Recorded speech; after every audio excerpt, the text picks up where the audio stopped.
Good evening and welcome to our ordinary meeting of Council, the 24th of July 2023. Acknowledgement of Country. Lithgow City Council acknowledges Wiradjuri elders past and present of the Wiradjuri Nation, the original custodians of the land on which Lithgow's communities reside. The Council extends our respects to our neighbouring nations. Declaration of webcasting. I inform all those in attendance at this meeting that the meeting is being webcast and that those in attendance should refrain from making any defamatory statements concerning any person, councillor or employee, and refrain from discussing those matters subject to closed council proceedings as indicated in clause 14.1 of the Code of Meeting Practice. Do we have an apology this evening? No apologies, all present. Any declarations of interest?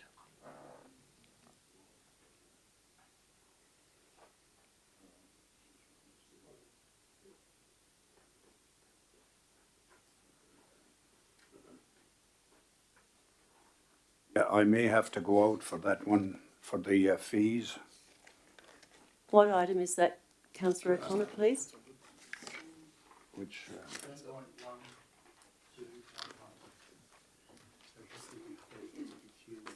And Councillor O'Connor, is it pecuniary or non-pecuniary? All right, well, yes, you should be leaving the chambers, thank you. Can I move a motion, please, that Councillor O'Connor has a conflict of interest, a pecuniary interest, please? It just needs to be recorded, it's just been noted. All right. That's what it doesn't say. Confirmation of the previous council minutes, please. Can I have somebody endorse those? Councillor Bryce, have a seconder, thank you. Councillor McGee? All those in favour say aye. Against? Carried. On behalf of Lithgow City Council, as Mayor, I express on behalf of the councillors and council staff my sincere sympathy and condolences to families who have lost loved ones since our last council meeting. Mayor, if I may just mention Charles Dalglish. Dalglish, thanks. Daglish, sorry, thank you. It's Mr. Dalglish. Yeah, he passed away on the weekend, a resident of Hartley. Yeah, so I'm not sure if you were aware or not. I was. Yes, there's quite a few of our residents have passed away. That's why I did announcements for the families. Thank you, Councillor Coleman. Thank you, Madam Mayor. I'd also like to draw the Council's attention to the passing of Mr. Eric Rayner, a long-term resident of Littleton, earlier this month. Mr. Rayner was a member of the Royal Australian Air Force and he saw service in New Guinea during the Second World War. He would have turned 100 early next month. His passing is a reminder of just how much Australia owed to those World War II veterans and, of course, how few are left. Thank you, Councillor Leslie. I have also attended 3 funerals in the last month for a very well-known local resident. Public forum. Any persons wishing to speak during public forum on matters included in the business paper and registered via the council website prior to 12 noon on the day of the meeting will have the opportunity to speak this evening. There will be only 2 speakers for and against on each matter on the business paper. So if people could keep that in mind, please, 2 speakers for and 2 against. Public forum will be allocated half an hour time in total, with each speaker having 3 minutes to speak. Speakers not registered for the public forum will have an opportunity to speak on matters on the business paper if time permits. I don't have a mayoral minute this evening, so we'll move on. Thank you. Sorry, public forum, beg your pardon. Michael DeFink, would you like to come forward, please, on behalf of Energy Australia? Thank you.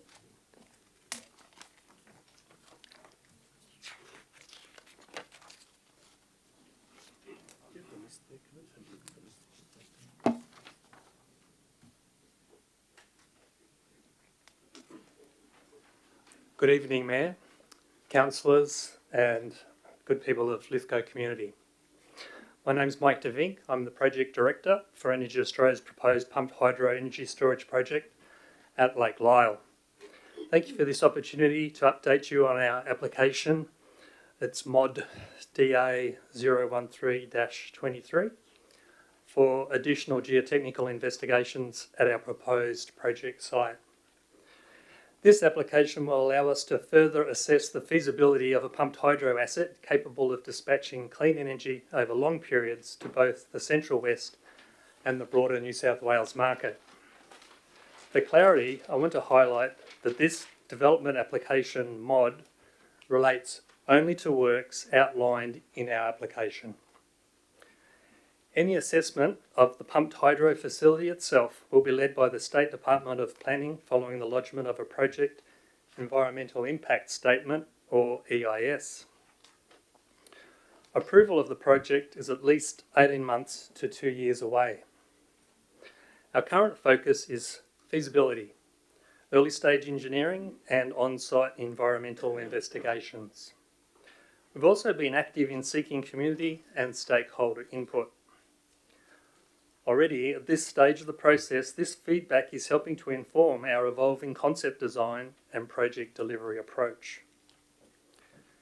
We note that Council's development planner has completed a full assessment of our application, and we recommend the application is approved.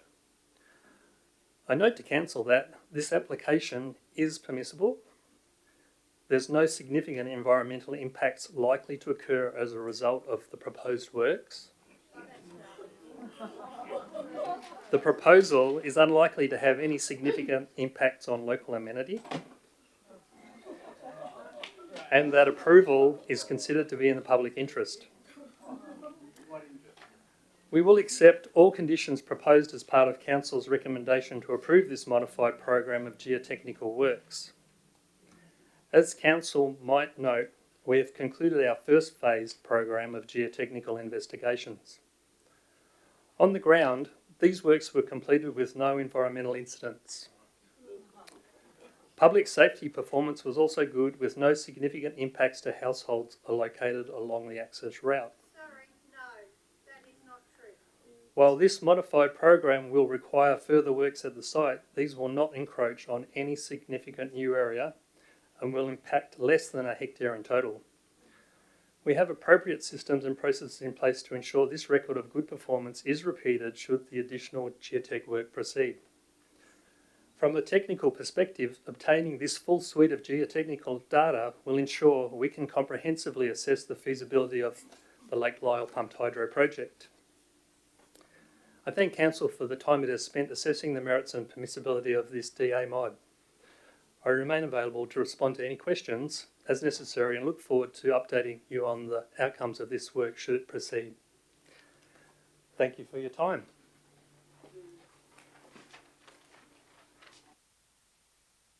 Thank you, Mr. DeVink.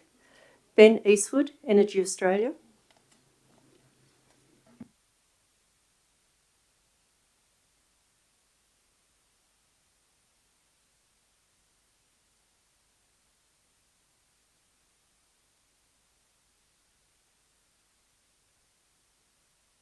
Points, right? Around two particular aspects around performance and the process of this application. So the previous drilling program resulted in no material environmental incidents or safety incidents during that works. Works were completed within time, the approved time and budget. The council can have complete confidence that these works, as proposed, the proposed new drilling program, will be completed responsibly, as the previous ones were, and the existing control measures are adequate, as previously were put in place. Any community concerns were addressed promptly and appropriately, and will continue to do so, and be. So in regards to the process, just to reiterate that this application is for 5 pairs of groundwater bores and for 4 additional exploration drilling boreholes. So that's the extent of this application being considered tonight. The groundwater monitoring network that will be put in place is a minimum requirement to assess groundwater in the area that will form part of the environmental impact statement that will support the application to New South Wales Department of Planning. in the future. So the development will have minimal impact on the surrounding amenity. That's this drilling program that's being considered tonight, and also complies with the objectives of the zoning, and the site is considered suitable for this proposal. Thank you. Thank you, Mr. Eastwood. Mr. Evangelistis, thank you.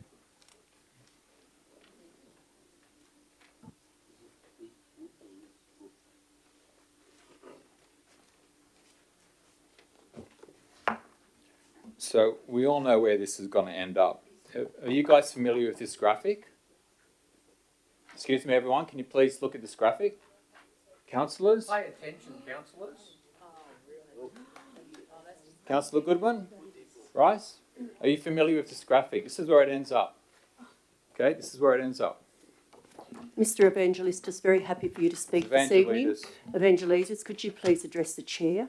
Thank you. So I'm assuming all you guys are okay with this monstrosity.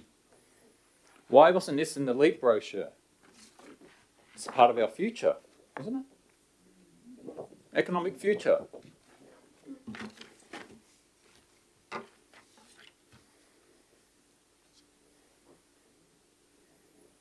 There are educated people behind me that know the reality of this project. And like the incinerator, you ignore them, you don't care. What about the new development in this area? Who wants to look at that? It's going to destroy the tourism, and God forbid if there's ever a drought again.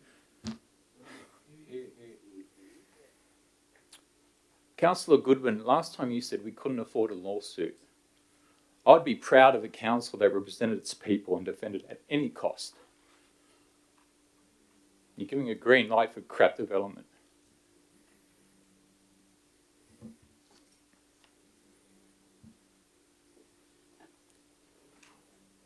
Don't be afraid to change your mind, guys. Because this is where it's all going to end up. This will be your legacy. Okay?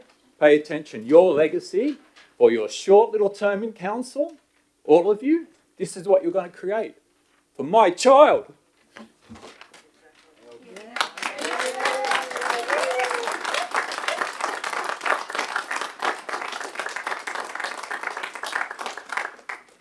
Thank you, Mr. Evangelistis. Mr. Rob White, thank you.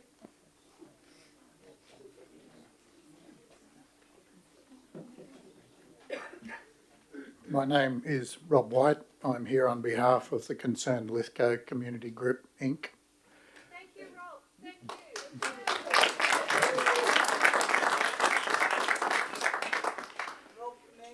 you. I'm going to talk tonight about energy storage of devices that are currently with Lithgow Council with development applications. One is a lithium battery at Mount Piper, DA064, and the other is the pumped hydro system on Lake Lyell and Mount Walker, DA070 modification 013. The purpose of both of these is similar. They both store energy, but vary enormously in the impacts that they will have on community and environment. The proposed lithium battery at Mount Piper will store 500 megawatts of power for a 4-hour period or up to, giving a total storage of 2,000 megawatt hours in a single cycle. The proposed pumped hydro battery will store 335 megawatts of power, which is less power than the battery, but it does store it for a longer period of time, at 8 hours, thus giving a total storage capacity of 2,680 megawatt hours. So the lithium battery stores 2,000 megawatt hours, the pumped hydro battery stores 2,650 megawatt hours. They're comparable. The question is this: what is the price the environment and the community have to pay for this minimal extra storage? The proposed lithium battery at Mount Piper will be located on an already existing site, industrial, that has to be repurposed at some stage in the future. This site has all of the necessary requirements for power storage and connection to the grid. It is located remotely from the major residential areas of Lithgow on the outskirts of the Lithgow LGA. The construction will not involve significant environmental destruction in addition to what it's already done. It will not be visually obvious to the community. It will not further impact Indigenous heritage. It will not significantly impact, destroy any native habitats. It will not affect recreation, nor the already well-established tourism industry in Lithgow, and for the most part has virtually no community impacts or local environment impact. This proposal clearly has benefits and very few disadvantages. On the other hand, the pumped hydro project will be located not in a remote corner of the Lithgow. Second that. Thank you, Councillor Ring and Councillor Coleman. All those in favour for an extension? Carried. Will not be located in a remote corner of the Lithgow LGA, but effectively in the living room of the major part of the community of the district. If you walk out the door here onto Mort Street, look west, you will see Mount Walker. The proposal will destroy a large area of virgin bush around Mount Walker and will, not might, will cause major environmental damage. The proposed main works for the area for this project is 316 hectares. And for those that are unaware of what that actually means, that's approximately 3 square kilometres. It will destroy the native habitat of platypus colony in Farmers Creek. It will impact heavily Lithgow's most popular tourist attraction, Lake Lowell, that attracts around 2,000 people per day in peak periods. It will impact and potentially close valuable existing tourist facilities like Seclusions, a wedding venue that hosts around 60 weddings per year, and all the accompanying accommodation and expenditure in town that associates with that, and the luxury Eagle View Resort that has 25 units booked every weekend, with non-local guests paying around about $1,000 per stay. And I would like to point out that they were planning to put in an extra 20 units, which is now off the tables for the moment. It will heavily impact Indigenous heritage on Mount Walker, and to top it off, if that's not enough, it will heavily affect the lifestyle of many residents of Lithgow that purchased or reside in land that was looking straight at Mount Walker.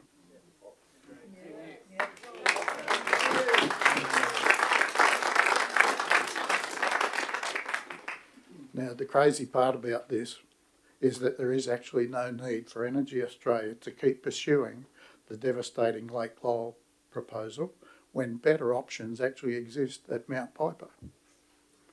Mount Piper is totally capable of servicing multiple batteries, and in so doing would store way more energy than the pumped hydro system offers. So with this in mind, I would encourage Council this evening to reject DA 070 modification 013 and work with Energy Australia to deliver a more acceptable energy solution than what that is currently being proposed for our area.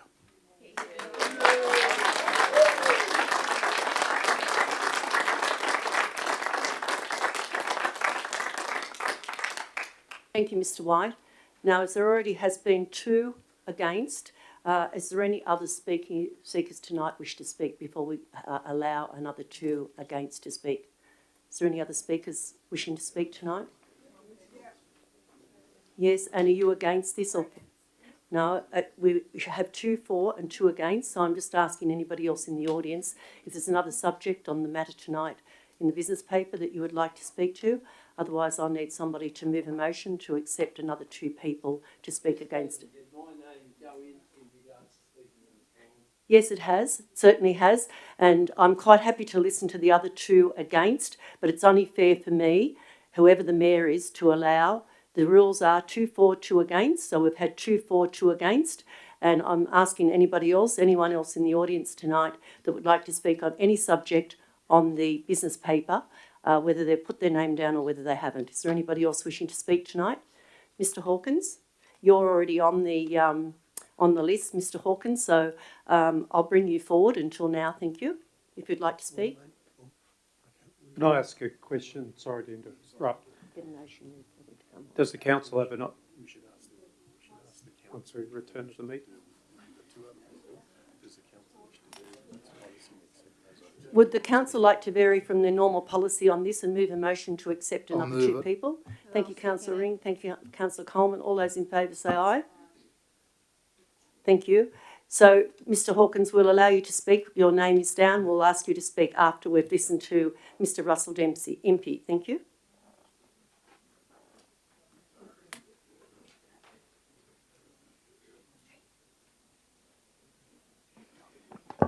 Good evening, councillors and residents.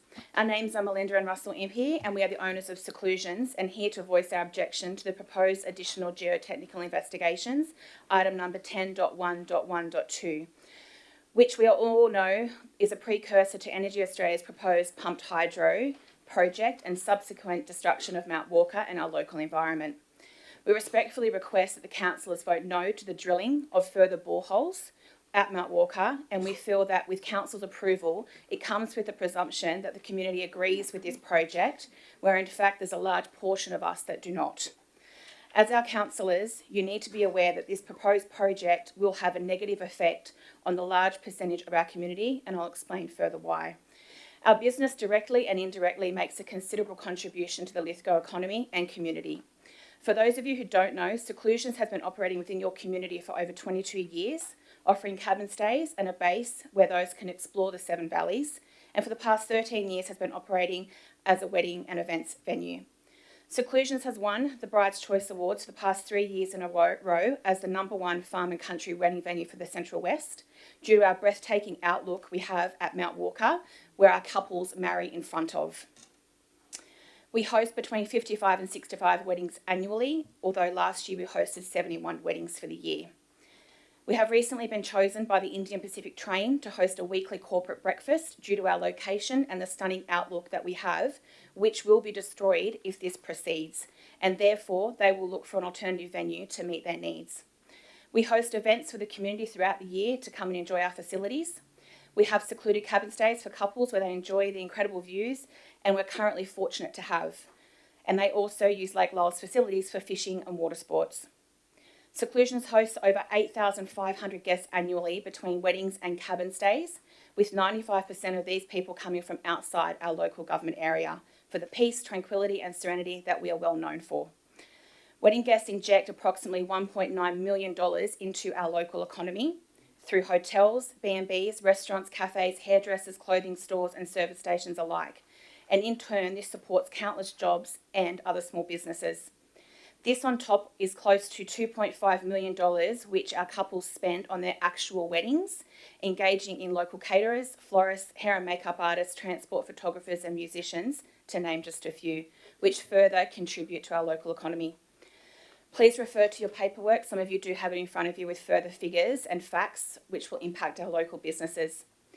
Seclusions look at the western face of Mount Walker, directly at it, and over Lake Lyle, with our ceremony space and venue taking in and being well known for the spectacular outlook of this countryside and towering Mount Walker included. We ask you, our elected councillors, if you are seeking a venue for your wedding or your next event, or looking for a beautiful country location to enjoy a peaceful getaway, would you want to be looking at or hear the noise of construction sites at the end of this project, also looking at a dam wall with a projected size of the Sydney Harbour Bridge? I would likely say not. And this is what Seclusions is now faced with. We will not be able to run our popular and profitable business that supports our local community and economy to its full potential, and for that fact at all. We more than likely will be forced to close our doors. And to those no longer wanting to book with us, we hope that you can see. Move an extension. Thank you, Councillor Coleman. Thank you, Councillor Ring. All those in favour say aye. Thank you. Continue. Thank you.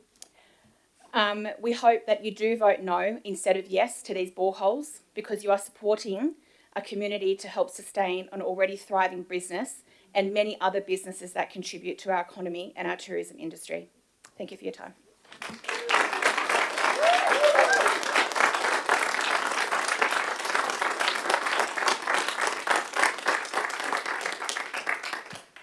Thank you, Mr. and Mrs. Impey. Mr. Ray Smith, thank you.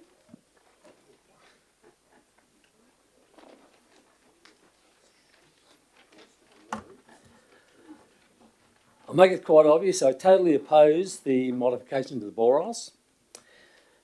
Albeit the previously approved geotechnical works was granted by Lithgow City Councils, does this indicate that the modification on the DA 070-22 will be rubber stamped, or should there be some questions that should be asked by our councillors?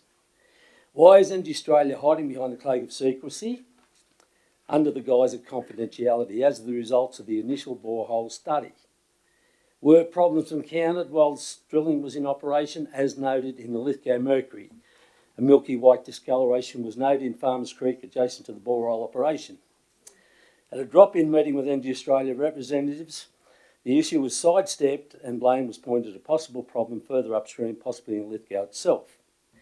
Does this indicate blame shifting, and maybe our council should investigate that they're not the culprits, or possibly other industry or individuals? But indications of blame must come from the borehole investigation, which is consistent with drilling compounds leaking into streams. Energy Australia did admit to losing water and drilling compounds. One hole was aborted, and now EA is seeking modification to drill a further 13. Conveniently, EA will now use a dry drilling method, assuming that no drilled compounds and water can be lost and thus not detected. Alarm bells must be ringing as to why. Does Council receive all the test results of the drilling? According to EA, the results are confidential. This shows a total lack of transparency and accountability back to the community. Without proven feedback, will this project be safe or sustainable? Let's please take note of Snowy Hydro 2, which is now bogged and may be aborted, which is hardly even moved. This was due to lack of complete investigation prior to commencement of the project. Let this not occur in our area. I ask councillors to think seriously how they vote on this modification, ask questions and seek the results of the original DA before passing modification. This will show confidence in our duly elected councillors to listen to its voters and support our Lithgow community. Now, in regards to the loss of the water and drilling fluids in the first hole borehole feasibility study, this must indicate possible faulting and fracturing in the relevant strata concerned. On page 17 of the original DA, the strata diagram supplied by EA indicates angled strata of varying types of rock structure. That, to me, would be problematic. On page 43 and 44 concerning groundwater, the region comprises of naturally fractured rock groundwater system which is likely to be on this site. Obviously, the DA note substantiates why discoloration of the water below the drilling activities was detected. Response from council in regards to the discoloration only concerned pollution of Lake Lyell, this being also of great importance, of course. But the concern being raised here... Move an extension. Happy to second. Favour say aye. Carried. So the point that's being raised is the ground problematic for such a construction proposed on Mount Walker. As for the recovery of fluids, water, waste from the DA, page 16, all drilling fluids would be recovered, taken off-site. Page 19, all waste including drilling fluids taken off-site. Page 26, aquifer interference policy. Core holes intersecting the water table must be decommissioned and restored. Page 43, management of spills, intercepted groundwater, drilling fluids and solids to be removed off-site. Note, all fluids and waters and waste was to be taken off-site to a licensed facility. How would this have been achieved when they actually lost fluids and water?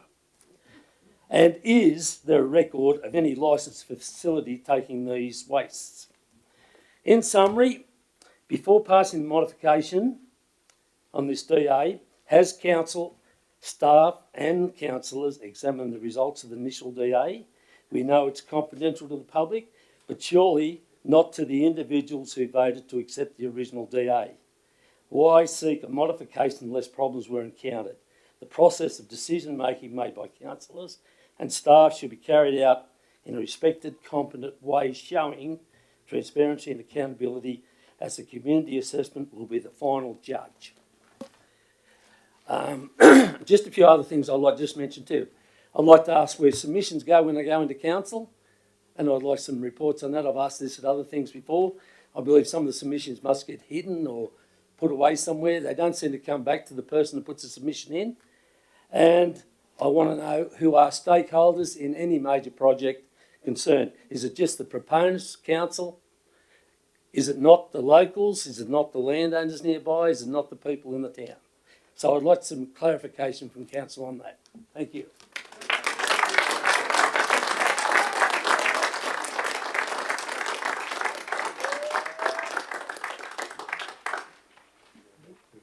Thank you, Mr. Smith. That will be taken on board, and somebody will get back to you when they have the answers. Thank you. Mr. Brett Hawkins, green spot.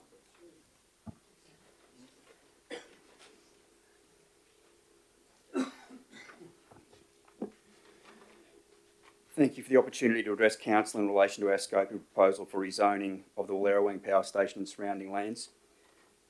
Since we acquired the Wallerawang site, the structural challenges for communities like Lithgow, which have traditionally relied heavily on coal-based industry, have significantly increased. The structural challenges being experienced by these communities are magnified by the current impacts of energy volatility and price increases, housing supply constraints, and general cost of living pressures. Coal-fired power stations have infrastructure and endowments which can be leveraged to contribute to a fair and equitable transition for workers and their families, including a strong local community and a workforce with transferable skills, and access to electricity, water, transport and digital infrastructure. In June last year, we started working on the development of an evidence-based strategic roadmap regarding ways in which the Wallerawang site could act as a catalyst for the transformation and diversification of the local economy. In December last year, we presented our strategic roadmap to Council and the Department of Regional New South Wales. The roadmap is a foundational strategic document which sets out the proposed vision, principles and outcomes for the Wallerawang site. It illustrates a pathway and a number of targeted concurrent work streams aimed to build consensus and unlock the site's full potential. The vision of the roadmap is that the Wallerawang Power Station is a strategic site to catalyse Lithgow's transition to a resilient, prosperous and inclusive future. We believe that the roadmap is capable of laying a platform which, 1, attracts investment from future backbone industries that have high employment density, demonstrate a significant multiplier effect benefiting local small and medium enterprises, and can leverage the skills of the existing workforce and provide apprenticeship pathways. 2, delivers a range of different residential typologies, catering for a wide cross-section of the community, integrated with a high level of public benefit and amenity. And 3, catalyses the diversification of the Lithgow economy and the creation of a strong, stable and sustainable business environment for future generations. One of the work streams in the roadmap is the rezoning of the site to accommodate a range of different uses. Currently, the majority of the site is zoned for electricity generation purposes, and rezoning is therefore important to unlock the potential for a range of other uses on site. On 19 April this year, we lodged our scoping proposal for the rezoning of the site. This document is a preliminary document intended to guide pre-lodgement consultation with Council and to enable feedback from Council and other government agencies as a foundation for the preparation, finalisation and lodgement of a full planning proposal supported by a range of technical evidence. The planning proposal will be subject to all relevant statutory requirements, including public exhibition, and will be subject to a full merit assessment on the part of the relevant authority. Yeah, I'll move for an extension. Councillor Goodwin, moved. I'm not sure up here. Councillor Coleman or Councillor McGee. All those in favour say aye. Carried. Thank you.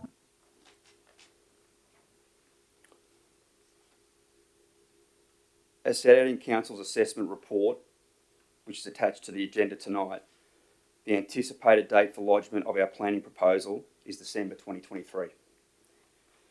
As part of the agenda this evening, council officers are recommending that council endorse the assessment of the scoping proposal. Greenspot and its consultants have written to council officers requesting that the recommendation be to note rather than endorse the assessment and setting out the reasons for this request. Greenspot acknowledges the need to consider the comments made by council officers in preparing our planning proposal. However, any endorsement of the assessment report now by council, rather than noting of the report, would run the risk that council is locking in its position at a preliminary stage and prior to having the opportunity to properly consider the full merits of the planning proposal, including with the benefit of all relevant impact assessments which are yet to be finalised. As a final note, now that we have received this initial feedback from council officers, we are looking forward to commencing detailed community engagement in coming months in advance of the lodgement of our planning proposal regarding the roadmap and our planning proposal to rezone the site. Thank you. Thank you, Mr Hawkins.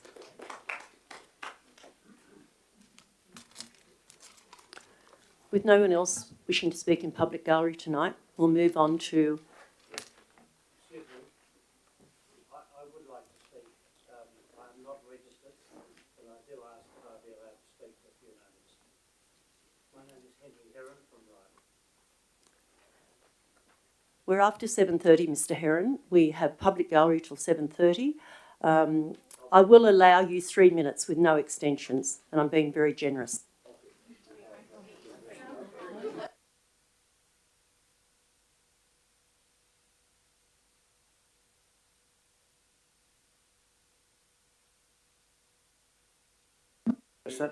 This is... Please respect the person that's speaking. I'll have quietness, thank you. I'm sure everyone's respecting me so far. This is the very last chance for this council or the people sitting behind me to do something about this proposal. After tonight, that's it. It's finished in terms of council's ability to do something about this monstrous project. So tonight I'm going to ask council to think again, to do something for the people of Lithgow in the face of this awful proposal. Sorry? Look after Lithgow people, thank you very much. But this is it, council. There's no other opportunity now. If you let this amendment to the DA go through tonight and you don't stand up for the people of Lithgow, that'll be that. Now, I will add one more thing. When I went to a Wallerawang meeting put on by Energy Australia, I said to the Energy Australia spokesman, as I understand what you propose, the level of Lake Lyell will drop 2 metres vertically every single day during this proposal, forever. And I said to the Energy Australia man, what are you going to do about the mud flats that are going to be created, the danger to people, the isolation of boats and the ruination of the Lake Lyell recreational facility? The answer was this: oh, we are concerned about this, and what we're going to do is bring truckloads of sand into the area and create beaches where the mud flats will otherwise be. I ask council to think very, very carefully tonight, because this is the last chance you have to do something for the people of Lithgow in the face of this monstrous project. Thank you.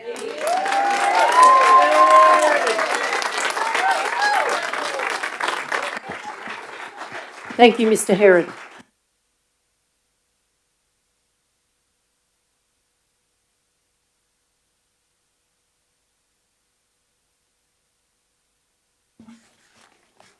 We'll move on now with the business of the meeting. 9.1, Notice of Motion.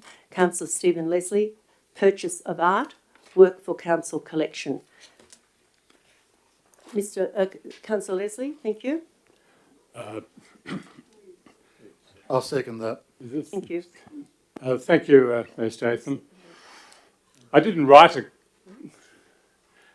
a commentary because I knew the General Manager would write an extensive management comment. I can only be grateful he didn't write the commentary as he did for the rescission motion on the pumped hydro this time last year. I thought this motion was a reasonably simple proposal, that the Mayor, whoever she, he, might be from time to time, is able to buy an artwork once a year. Point 3, a small clause just to ensure that there's accountability in the cost, seemed superfluous, but I put it in to avoid debate on the issue. But let's go through the management comment. Summary. The management comment recommends a further report. Relevant policy. The Council is undertaking a review of policy. So what? This notice of motion, if carried, is a specific decision of the Council. Past acquisitions. Useful historic information pointing out that the notice of motion is hardly a radical innovation. This notice of motion actually secures the policy from administrations that seek to cut the budget. Management of the collection, telling us where the collection is housed and that it has not been valued. Interesting, but irrelevant. Future acquisitions. This section has one purpose only, and that is to tell the world that our Mayor and future mayors cannot be trusted to choose wisely and sensibly. Also, that they would not have the common sense to ask for advice when choosing an artwork. But did you know there is no specific budget for the storing, maintaining, and regularly displaying the collection, current and future, at various council locations? This motion would have at least established a line item for the budget. Financial implications. Management speak for, under no circumstances can or should councillors make any recommendation for the expenditure of council funds. But we have a quarterly budget reviews of council expenditure to deal with just such circumstances. The implication is that the council administration cannot cope with something so unusual as a yearly purchase of an artwork. Yet Lithgow Council specifically excluded that requirement when debating the Code of Meeting Practice at its meeting on the 2nd of March 2022, which was, this is the motion that was excluded, a notice of motion for the expenditure of funds on works and or services other than those already provided for in the Council's current adopted operational plan must identify the source of funding for the expenditure that is the subject of the notice of motion. That was deleted. And oh yes, that draft Code of Meeting Practice is still on the Council website with all its deleted administration additions still in red. I admit I was irritated by this management comment, but Madam Mayor, I think you should feel insulted. Okay, let's help out the administration since it's too difficult to manage this simple proposal. I withdraw the motion and I move the following: that the General Manager bring down a report detailing when it became mandatory that councillors cannot put forward new funding programs as stated in the General Manager's management comment attached to the notice of motion submitted by Councillor Stephen Leslie on the 24th of July 2023. And the quote at the bottom of that: budget procedures include the submission of a business case where proposed new funding programs can be considered against other priorities and a funding source can be identified before presentation to the Council. Councillor Ring, you have Councillor McGee seconding your original notice of motion. Yes, you have withdrawn your notice of motion. have you got a copy of that, please, Councillor Leslie, so we can... No, I'm withdrawing my original motion, and I'm moving that motion instead. You have a copy of that, please, Councillor Leslie? It was handed down earlier. We'll just wait a moment, please, Councillor Leslie, to be loaded onto the screens. Thank you.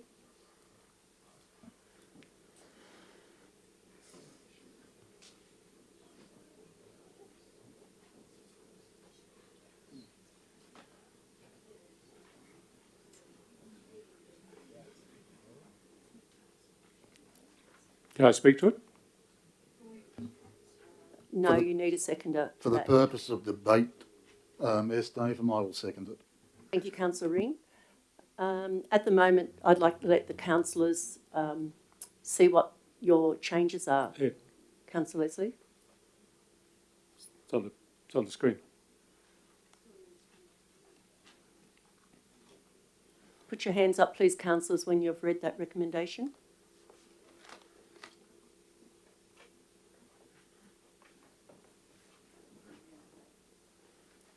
All right. Councillor Leslie? It's very simple, my motion.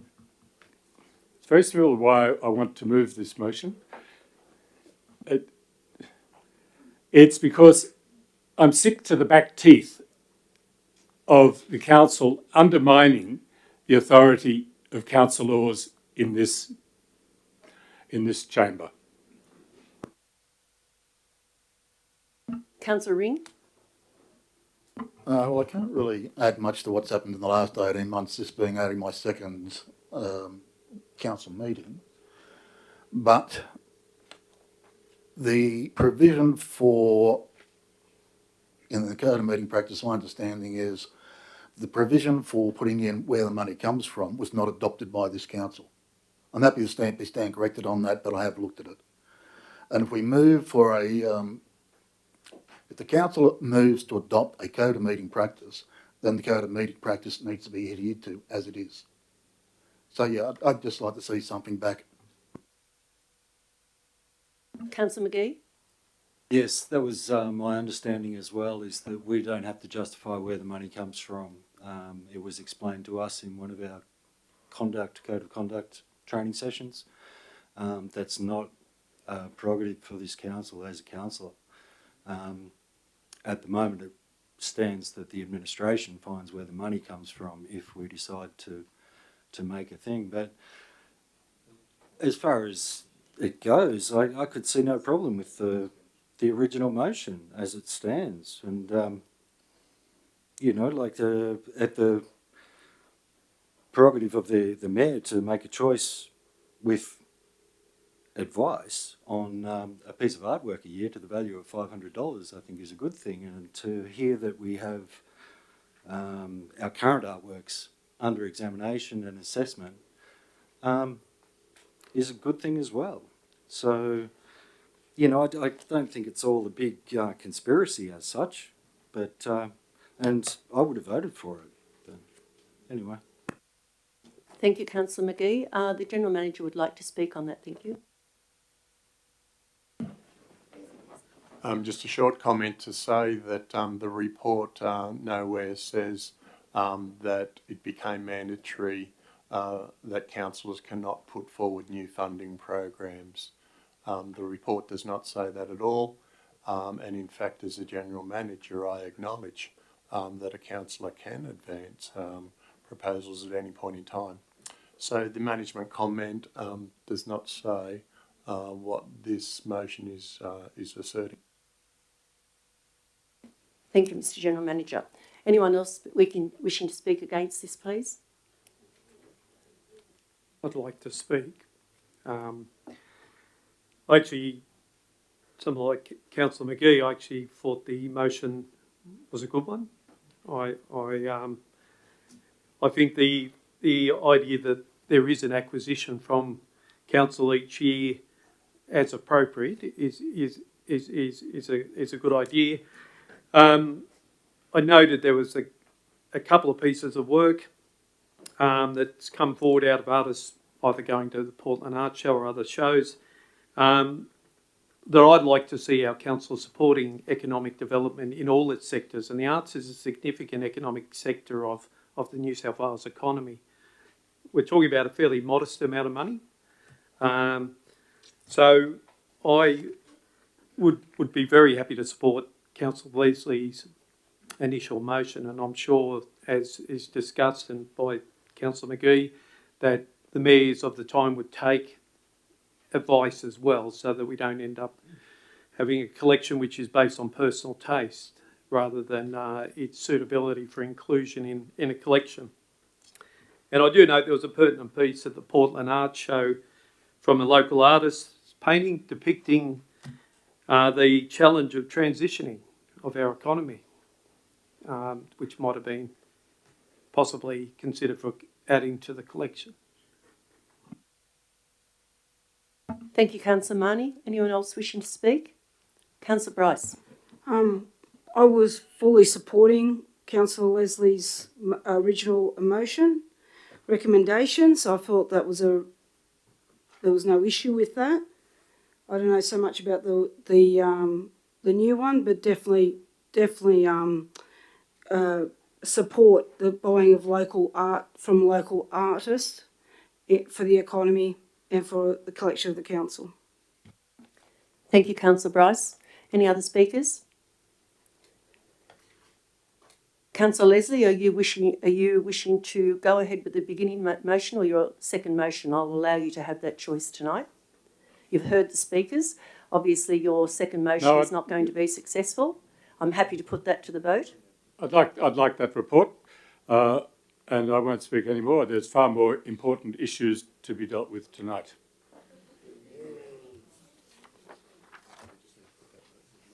I'll put the motion then. All those in favour say aye. Against? It's lost. Thank you.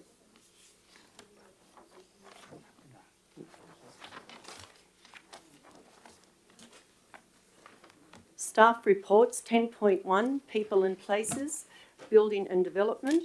The recommendation is that Council note the information provided in the report relating to variations to the development standards under Clause 4.6 of the Standard Instrument for the April to June 2003 quarter. Can I have a mover, please? Move. Thank you, Councillor O'Connor. I'll second it. Thank you, Councillor Bryce. Councillor O'Connor? Yes, this comes up every 3 or 4 months. It's the same thing, it's just variation, and we'll go with the recommendation. Thank you, Councillor that. O'Connor. Councillor Bryce? No. Anybody wishing to speak for or against? I'll put the motion. All those in favour say aye. Unanimous.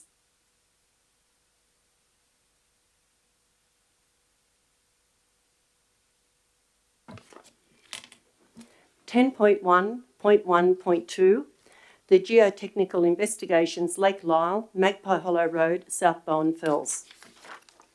The recommendation, modification of the Development Consent Application DA 070/22, modification MOD DA 013-23, being approved subject to conditions of consent as detailed in the attached planning assessment report. A division will be called in accordance with the requirements of Section 375A of the Local Government Act 1993. Could I have somebody move this, please? Councillor McGee, a seconder, thank you. Councillor O'Connor? Councillor McGee, would you like to speak to that? Yes, I just have to say that, transitioning from coal is not going to be easy. There's nothing easy about it. We've been through a lot of information sessions, and there's actually already 2 batteries planned. There's another one at Wallerawang. But we need to investigate fully all potentials. And the fact of the matter is, it's not going to be a big concrete block on top of Mount Walker. So, despite all of the... Please have respect for the person speaking, thank you. Or we'll ask you to leave the gallery, and I don't want to have to do that tonight. So whoever is speaking, whether it's you or a councillor or a staff person, please allow them to speak. Thank you. By the way, this is not an easy meeting to chair or easy as a councillor. So please respect, we're respecting you, and I would like you to respect the council. So yes, there is a lot involved in making these decisions, and there is a lot more information than just the scaremongering that goes on.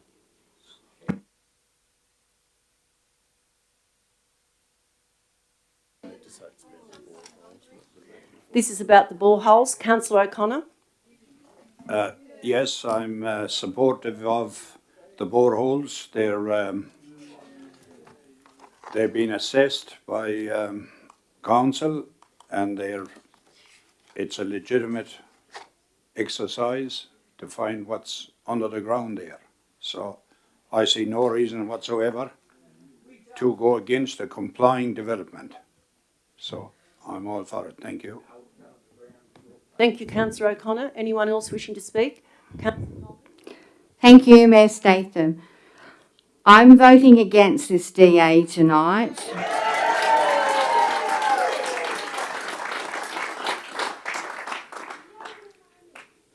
The previous New South Wales government provided taxpayers' funds to Energy Australia for a feasibility study for a potential future pump hydro energy storage, $11 million. Storage is clearly going to be the answer to future energy needs. However, when this money was granted, I can't remember any consultation occurring with the residents of Lithgow in regards to the right project but wrong place. I called in the DA because I believe that all state significant developments that adversely affect the greater Lithgow community should be debated in this chamber. The community has the right to test the mettle of its councillors. Recently, I had the opportunity to visit Eagleview Escape, who had plans to expand on their luxury rooms. However, due to uncertainty of this project in regards to how it's going to affect the view, our natural wonderland, how it's going to affect the tourism industry surrounding the lake, they had to put it on hold. This is also going to potentially affect the future Lithgow employment and local suppliers.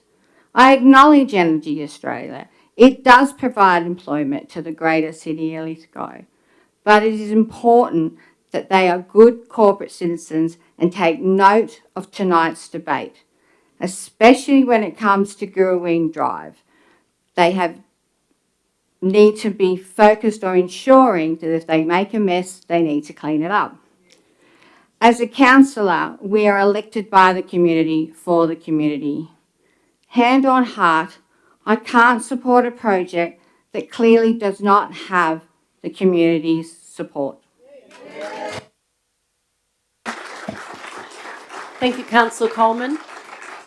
Anyone else wishing to speak on this tonight? Councillor Stephen. Councillor Ring. I'd like to acknowledge that the residents are here and their concerns, and I move to allow additional time for additional people to speak because I believe they have the right to be heard. Now, I've only been back on council for 4 weeks at this point in time, and it's unfortunate that only one person wrote in to council objecting to the boreholes. Now, I view my role on council not as a politician, but as a business director, as a director of a board. We're running a business. Before us is a development application for a specific purpose, that is to sink a number of boreholes. That's it.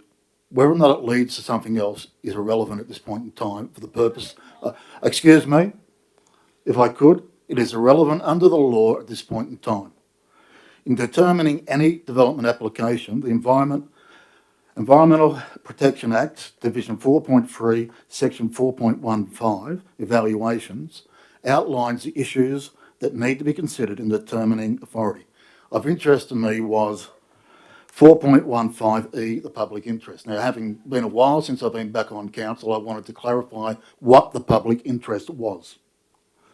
So I did buy a reference book last time I was in council on environmental law, and public comments are an important part of the process. However, a fear or concern without rational or justified foundation is not a matter which can be considered as amenity or social impact. And that is not me trying to belittle anyone who's brought points here tonight, because there's a number of points that have been brought that are very legitimate. However, no one has brought anything here tonight in relation to the boreholes. That is all I can judge tonight. I'm very serious. So I will be supporting the application. However, I've given a commitment to Rob White and to the businesses going to meet them. I need to catch up with what's involved. I need to meet with Energy Australia and find out what the latest designs are. Moving forward, I give no commitment to either side. At the moment, all I do is vote on what is in front of me. That's all I can do. Please have some respect for whoever is speaking. Thank you. Thank you, Councillor Ring. Councillor Bryce? Like most of us have met with Rob White. I met with him recently. The thing is, if these, we are voting on the boreholes, but for this, the boreholes will lead, or could lead, to the pump hydro. The council, I asked for Energy Australia to have more information sessions with the council and the community on things not just limited to these things I'm talking about. We need to look at the latest design. They say they're 5 to 6 weeks away. We need to know what that's about. What is the impact on tourism at the lake, and how will they mitigate all these issues out there? Why are we having extra boreholes? What was the information from the previous boreholes? Well, this needs to be all made public. There was a federal environmental assessment go in, and I believe in March, and the submissions finished in April, no submissions. I wish, and I ask, that EA is to notify council, community of all future submissions to the government, state, federal and local. So if they're submitting anything, we need the opportunity, if you're for or against it, that you have the opportunity to put in your submissions. Thank you.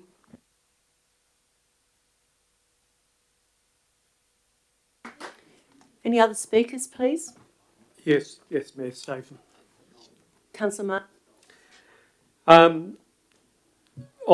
I think people are clear where my views are on this. I am a supporter of pumped hydro as a process. However, from the start, I've had a problem with council hitting the go button on what is, in my mind, the wrong project, the right project in the wrong location. Prior to Energy Australia running community sessions, I attended other sessions that were run, and particularly took some interest in Professor Andrew Blakers and the list and assessment that had gone on the Eastern Seaboard about suitable sites. Now, this site didn't appear on the bench of the reserve grade site. It wasn't anywhere near the top 10 of these sort of projects. It had a lot of problems when it first came in front of me. I asked a series of questions, and the questions continue to get echoed in the community back to me, not of me leading that, but of being a genuine community concern.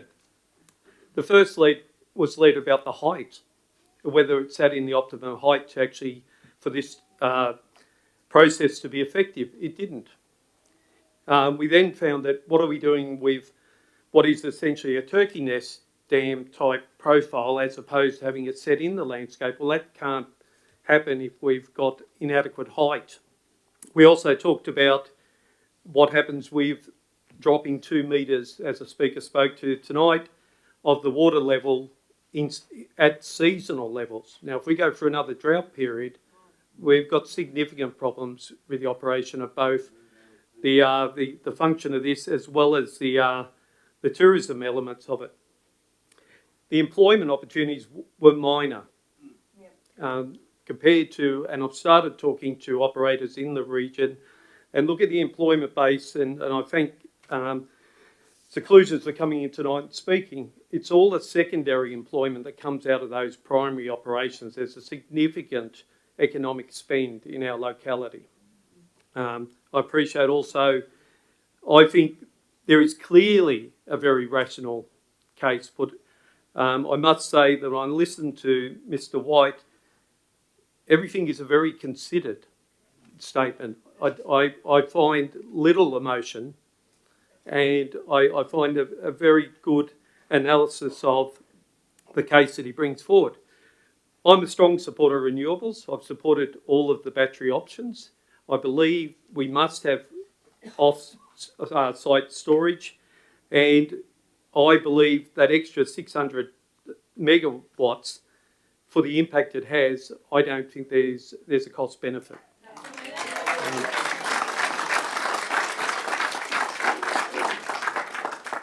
I thank Councillor Coleman for her comments and note that $11 million of New South Wales taxpayers' funds are going into this survey. And I'm concerned that looking at some of the pre-information I received from these other workshops, that I'm not sure that this is the right location. And that $11 million does a lot of things. So essentially, my concern was I wasn't willing as a councillor to hit the go button on a project that I thought was flawed. And so again, won't be supporting this tonight. Thank you, Councillor Marnie. Any other speakers this evening? Councillor Leslie? Thank you, Mayor Statham. We had this debate last year at the end of July, and then the rescission motion on the 1st of August last year. And I'd recommend that viewers and the gallery, when they get home, watch that video of that council meeting of the 1st of August 2022. Listen to Rob White. He was as eloquent and quietly passionate then as he was tonight.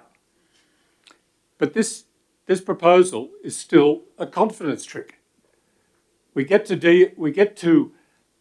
deal with an irrelevant small matter that should have always been part of the state significant responsibilities, but the state government, that's the then state government, then palmed that on to Lithgow Council to make this minor decision, but the major decision, a pumped hydro, is not given to us to discuss. We can't talk about that. If we try to talk about it, the Mayor will rule us out of order for not being on subject. The commentary that we have here states that the location of this investigation is an isolated location adjacent to the foreshores of Lake Lyell and below Mount Walker. Well, I take exception to the editorial comment, isolated location. This site will be seen right across the Lithgow Valley and from tourist accommodation units on the other side of Lake Lyell. Comments from the administration should be neutral, not emotive. And Energies Australia's response to the community has been less than satisfactory. The extension of the road at Girraween Drive was left in a shocking state and only repaired after I made it public here in this council chamber. And I draw attention to the comment on the top of page 13. Council is satisfied with the response from Energy Australia during the investigation of the concerns and concluded that there was no evidence that the milky white water was from the project. No evidence? We are dealing with what was once a pristine natural environment. The only organisation interfering with the landscape is Energy Australia. Occam's razor should apply here. The simplest explanation is usually the correct one. Lithgow Council was made aware of these allegations. Were they referred to the Environmental Protection Agency? I actually have an amendment to the motion that Lithgow Council deny Energy Australia access for the purposes of transporting drilling equipment or any other form of heavy transport across any land owned by Lithgow Council.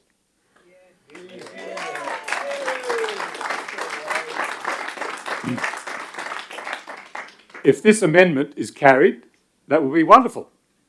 But if lost, I will continue to move this at every opportunity whilst there is a likelihood of an 800-metre high wall on Lake Lyell sucking 25% of the water out of Lake Lyell every single day forever.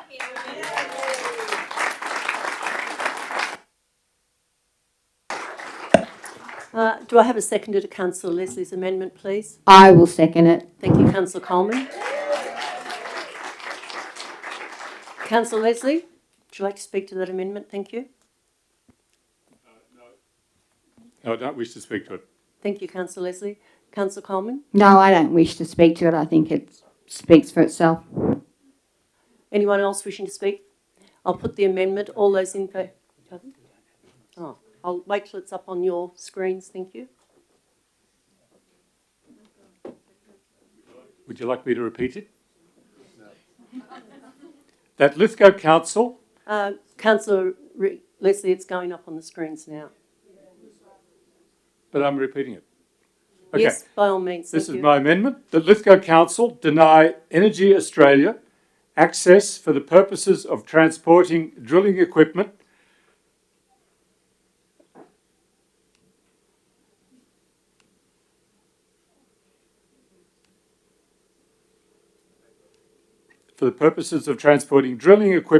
or any other form of heavy transport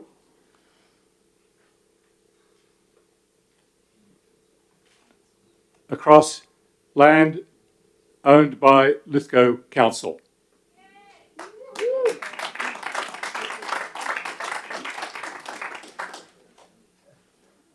Mr. Statham, can I ask a question? Is that actually illegal? Are we allowed to do that? Mr. General Manager, please. That's a discretion that's available to the council.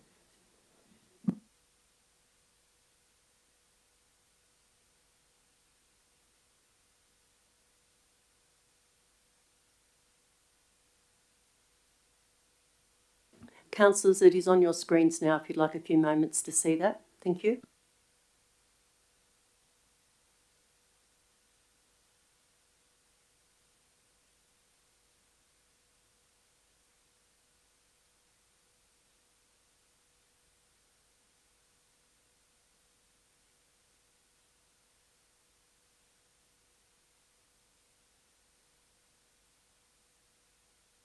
Councillors, have you read that now? Thank you. Yes, Councillor Marnie? I'm not sure I'm completely comfortable with the amendment, not of its intent, but I'm not sure whether we find ourselves in a completely different space, which I don't know is a good one. I understand the intent of Councillor Leslie, and I do not support the DA proposal, but I'm not sure of the legality of this. I'm just uncomfortable with it.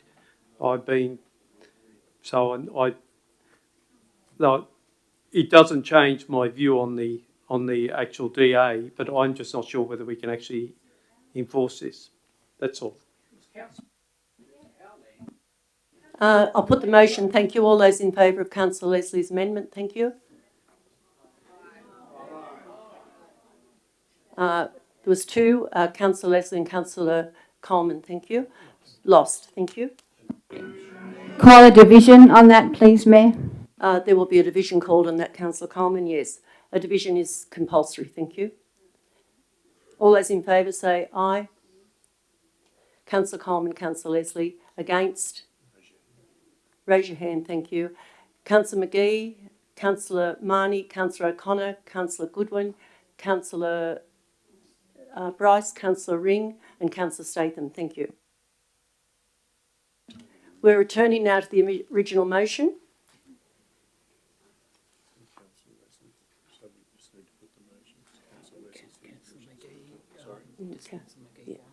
Councillor McGee, right of reply. Councillor Goodwin. So, can I have a say? Is that okay? Mr. Statham, I was also invited to attend a meeting with the landowners by Rob White in the vicinity of Lake Lyell.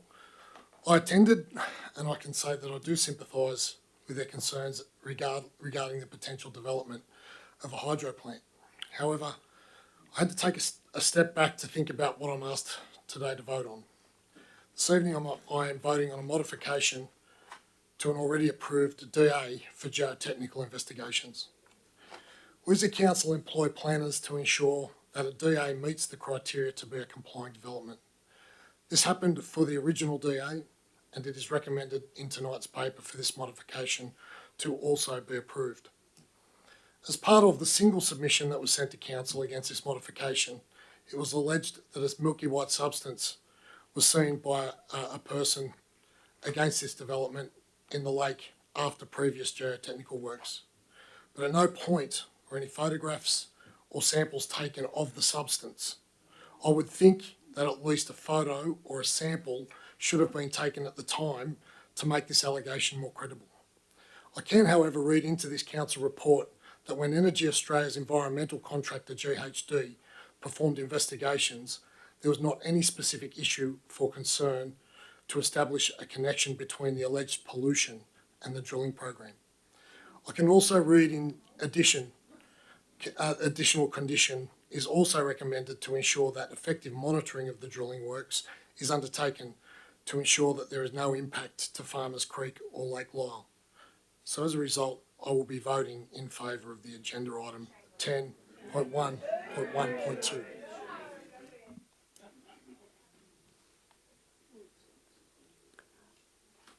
I'm going to put the motion now. No, I don't think Councillor McGee, no, he waved his hand. We are voting on boreholes only tonight. I want to remind people of that. And my time tonight as Mayor is so disappointing to see this one submission. If everyone had put in a submission tonight, you may have got another result. I'll put the motion. All those in favour say aye.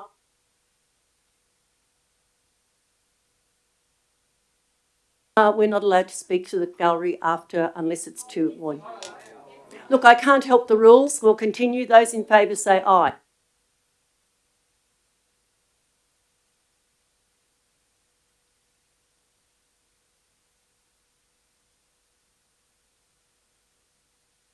Councillor O'Connor, Councillor McGee, Councillor Ring and Councillor Statham. All against, thank you. Councillor Coleman and Councillor Leslie and Councillor Marnie. A division will be called, thank you.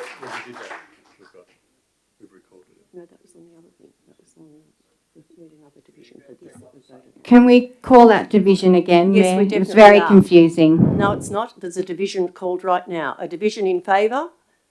It was confusing because your microphone was not on and therefore the names were not heard and not recorded on the video. I'm sorry, Councillor Leslie, I did have my hand on my microphone.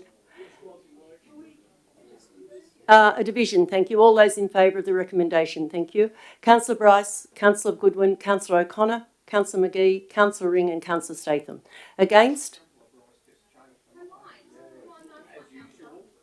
Councillor Leslie and Councillor Coleman. Thank you. And Councillor Marnie, sorry. Carried.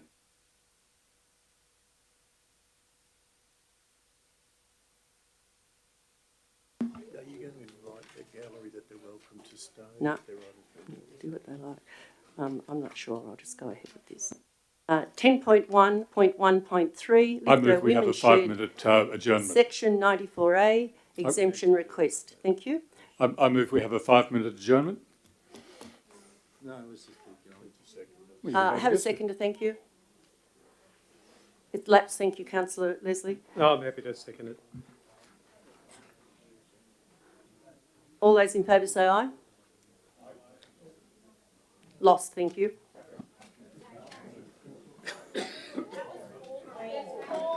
All those in favour for a 5-minute exemption?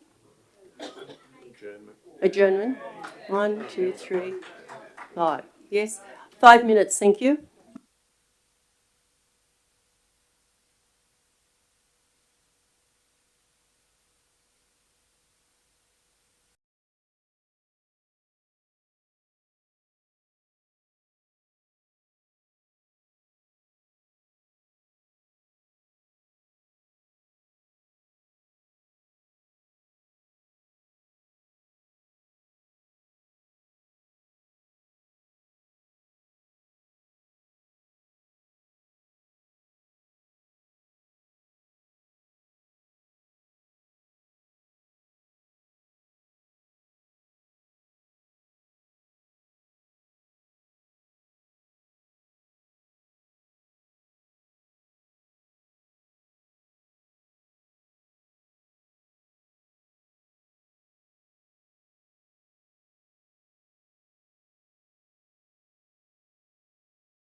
We've got 5.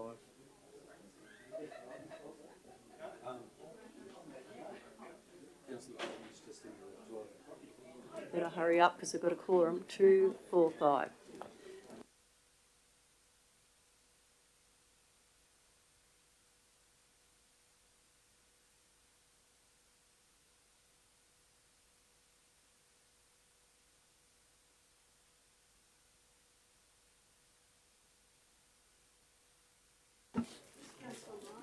Councillor Marnie and Councillor Goodwin, we're going to commence the meeting. Thank you, Councillor Goodwin. Councillor Marnie. Item 10.1.1.3, Lithgow Women's Shed, Section 94A, exemption request. The recommendation, yes, has been moved by Councillor McGee. I'll second. Sorry? I might just get somebody please to move that we come back into the meeting. Thank you. I'll move that. Thank you, Councillor Coleman. Thank you, Councillor Bryce. All those in favour say aye. Carried. Thank you. So we now have Councillor McGee moving this, and a seconder is Councillor Bryce. The recommendation tonight is Council approve the Section 94A, Section 7.12 Development Contribution Plan exemption request for the proposed multifunction community facility by Lithgow Area Women's Shed, Inc., noting that the assessed contribution is $24,606.25. Council vary from Policy 7.6 development application by councillors and staff or on councillor-owned land, and delegate authority to the General Manager to determine the application, should that be required to expedite this decision, and subject to the arrangements outlined in the report.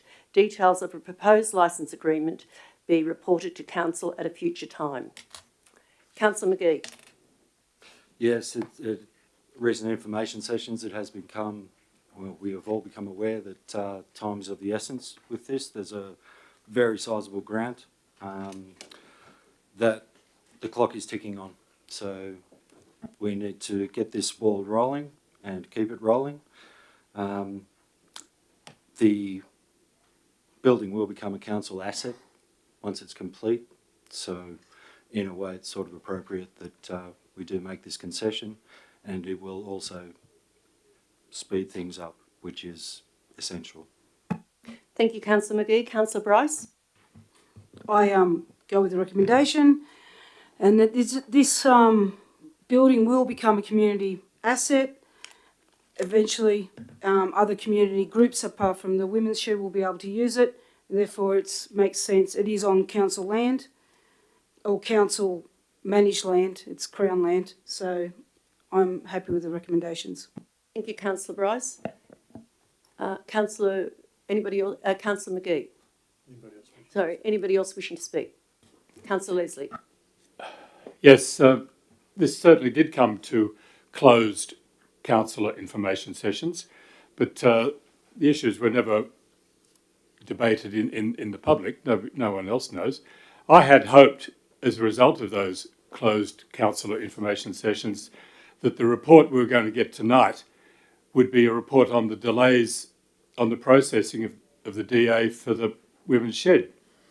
Of course, unsurprisingly, I'm disappointed. No explanations given here. For example, no comment as to why no traffic study has been undertaken.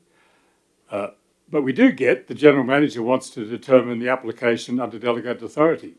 Now, my question is, determine the application in point 2 of the recommendation. Is this merely the application for the exemption of Section 94A contribution, or is it to approve the DA itself?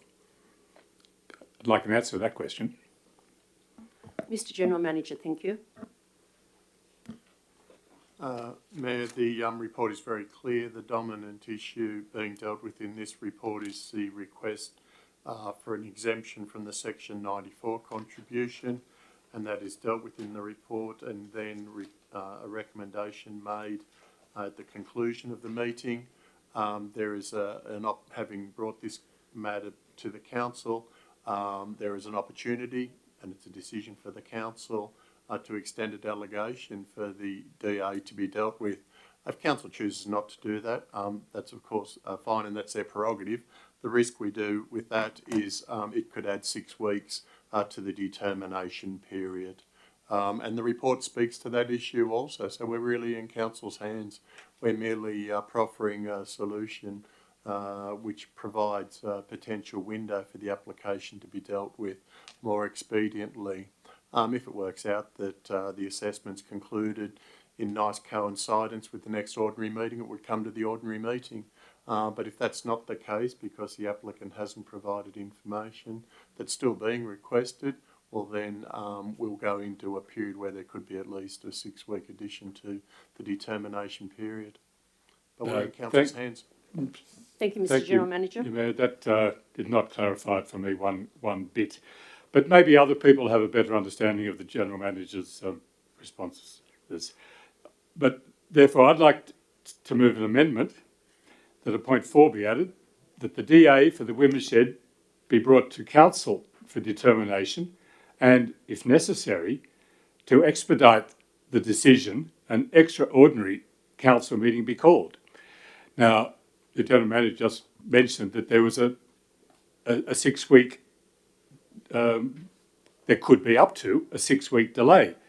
Well, as soon as the DA has passed whatever requirements internally with the council administration, a council meeting can be called. It may coincide with an ordinary one, but an extraordinary council meeting, so that anyone, any of the women who are involved in the organisation of the Women's Shed can speak at public forum, can make comments in, and we as councillors can see and understand what's happening.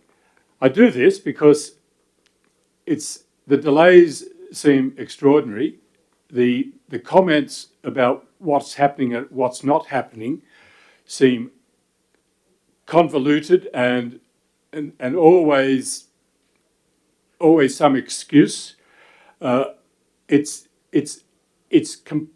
particular process is completely opaque, and it should be out there in the public domain, and it should be out there where we as councillors, the proponents, and the general community could get to do it. So there can be no delay now, because an extraordinary council meeting can be called within 3 days. That's not a problem. We know that, and if it's urgent, we can do it. I'd like to second the amendment, and if I may speak to it, Mayor Stephen. Yes, Councillor The issue of the women's shed has been around for a long time. I actually sought a letter of support from the previous mayor and general manager from council when they were doing their grant application in 2021. I'd like to see this brought back to council, and I'd like to see council throw the resources to expedite it. This community cannot afford to lose a $2.2 million investment. You know, I note in the report the administration talk about risk and it's another asset. Well, the simple solution to that is we have surplus assets. Get rid of them. Get rid of assets that are surplus to our needs. That will help balance the book. The women's shed, when it was first brought to me, I must admit I was a bit smart. It was like, God, can't blokes have anything to themselves? But I went down, I had morning tea with the ladies, and I assisted them as much as I could. And I believe what they're doing is in the best interest of women in our community. I think they have grown. They've got over 30 members now. I believe they warrant the support of council and of councillors, and it needs to be a public process. I'm aware of sporting bodies that have had concerns because they have not been advised correctly. On Saturday, I met with councillors Goodwin and Mahoney at the showground with the women from the shed, and we particularly discussed the location. And by moving it back closer to the fence where the basketball parking is, it alleviates some of the concerns from the football side. It also will provide some opportunity for the basketball stadium and group to actually be given some additional parking by being able to use the showground. So I think it coming back to council, in the briefing session on this matter, I did raise an extraordinary meeting. I think that's the quickest and easiest way for us to, in fact, assess this report.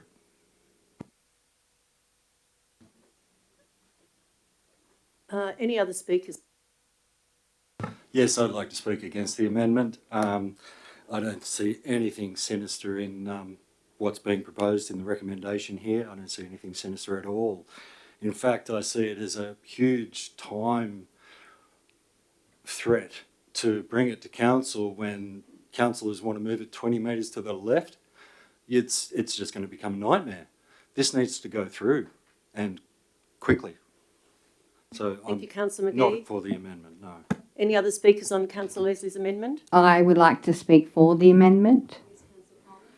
I'd like to speak for the amendment. I also believe that it should come back to council to give sporting bodies an opportunity to make comment, to give the Women's Shed, who I acknowledge are in the gallery, some comment. I mean, congrats to them. I mean, they obtained the grant. I mean, and it took members of the Women's Shed to individually contact some of the councillors, you know, so that the administration understood the importance of this project. That took a lot of courage, so congratulations to them. I also think it's important that we bring it back to council so that the Show Society also has an opportunity to speak about their concerns. We need to hear from the wider community. This will be a facility that not only provides for the women in regards to the Women's Shed, but it also will provide for the wider community. Thank you, Councillor Coleman. Anybody else? Councillor Bryce? On the amendment, Councillor Coleman mentioned that we'll give the sporting groups, the show committee and everyone. I'm just worried that all these extra meetings and people will add more time to this thing, to the DA being approved, by allowing more time for these the sporting bodies, the show committee and everyone to put submissions in and talk about it. I think what's been proposed will expedite the DA, that we have the General Manager just approve it and go ahead. Thank you, Councillor Bryce. Anyone else wishing to speak against? Yes, Councillor Martin. I thank Councillor Leslie for his amendment. Yes, I agree with the amendment. I think having an extraordinary meeting, in my mind, doesn't create a significant delay. What I want to avoid is, in the diagram, there's a red polygon shape, irregular shape, which shows where the Women's Shed is going. That shape consumes about 150 car parking spaces. Now, it was not planned. It was a bit of an organic thing that we ended up meeting down there on the Saturday, on a day that one of the sporting clubs were active. The day later, we had the Indigenous basketball event next door. Now, if they coincided on the same day, the parking demand there is significant. This was a very small home event for the rugby league code, and we were standing in amongst the cars. Now, I think there's considerable goodwill from the Women's Shed not to create a community code war type thing between sporting clubs and themselves. I thank them very much for their gaining of this grant. It will give us a very important community facility. And they, like everyone in those community groups, are highly motivated people who want to work with the community. I think we need to facilitate, a short meeting between those key stakeholders. I think we need to show what that red shape is actually looking like on the ground, because it is not the red shape that's in that illustration. That's just a schematic diagram to show the rough location of it. I appreciate that there's some thinking from the Women's Shed about whether they can take the thing back. Then we look at maybe 36 to 40 car parking places. But they're still significant. But when people aren't heard, people's voices become highly amplified and highly agitated. So I think the reason we've arrived there is that sense that they haven't been heard. Now, that there may or may not be processes that have gone on, but that's the reality where people are sitting. And that need for that car park sits through the entire winter, through the rugby league season, into the summer touch football season. The cricket, less so, because you're only turning up with 22 players for quite a long period. But every hour, 40 players and 40 lots of parents churn through that site on a weekend. So it is important that that group has some part of the conversation. But I actually think there is a pathway forward, and it will need to be in front of the extraordinary meeting. if we make it a thing that happens here at the podium, it's not going to go well. So I'm confident if we can bring those groups together and actually have a physical look at what the actual footprint is, I think we're in a much better spot. Point of order, Councillor Statham. I think as Chair, it's very important that you are attentive to the discussion that's going on, not in private conversation with the General Manager. It's not the first time it happened tonight. I don't think it's appropriate. I apologise, Councillor Ring. Continue, Councillor Marnie. I certainly heard 90% of what was occurring, and I was actually trying to benefit the Ladies' Shed by getting some extra information. The Women's Shed. Councillor Marnie, continue. So I support the recommendations, but I also support the amendment, because if we don't resolve this, we leave a bit of taste behind that doesn't need to be there if we manage it well. So, so I'm happy to support your amendment, Councillor Leslie. Anyone else wishing to speak tonight? Councillor Leslie, right of reply. I only moved an amendment. I only moved an amendment. On the amendment, Councillor Leslie. Or otherwise, I'll put it. All those in favour say aye of the amendment. Against?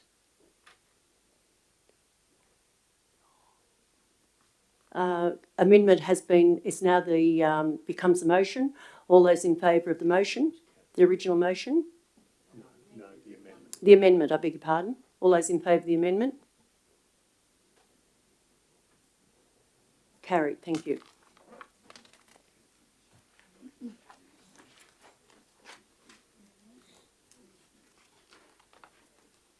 Doesn't the amendment become the motion here? No, we voted on the amendment. Yeah.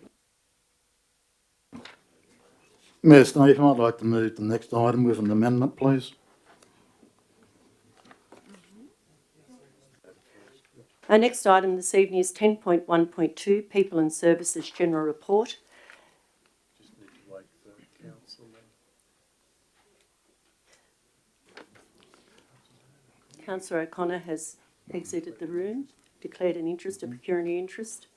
10.1.2.1, P&P, 24th of the 7th, 2023, Development Contribution Review, Proposed Revised Lithgow Local Infrastructure Contributions Plan. Move with an amendment. S 7 12 2023. Thank you. Mayor Are you the Statham. mover, Councillor Ring? Yes. With an amendment? With an amendment. At the point 4, the staff have the amendment, I'll read it out, that the draft local infrastructure contributions plan S7/12/2023 is amended to exempt the construction of single dwellings for personal use. Could you please repeat that? Thank you. That the draft local infrastructure contributions plan S7/12/2023 is amended to exempt the construction of single dwellings for personal use. I'll second that for the purpose of the debate, because I want to understand where that's heading.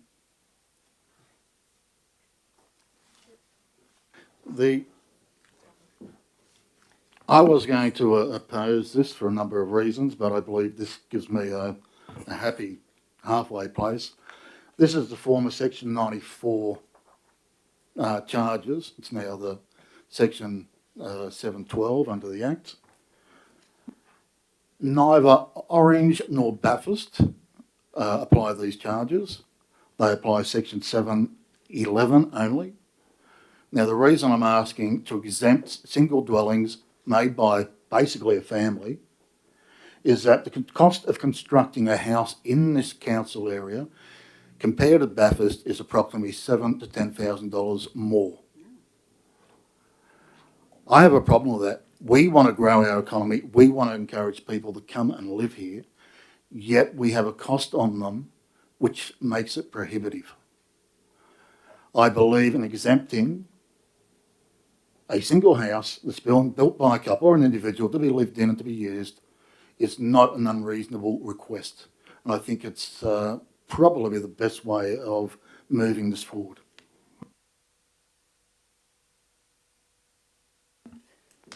Can I have a seconder? You've got Councillor Coleman. Would you like to speak to that?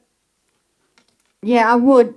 I have a question, though, before I speak in regards to what Councillor Ring has just stated, that it costs 7,000 to 10,000 more to build a house in this area compared to Orange and Bathurst. Can the General Manager confirm, clarify or deny that? I can't, but I can't, no. But we can certainly take that on notice and provide that information back to the council. Ultimately, Section 94 plans, public documents and all infrastructure that is required to be funded under those plans needs to clearly relate back to the demand that's created for that infrastructure from development. But there are two categories of Section 94.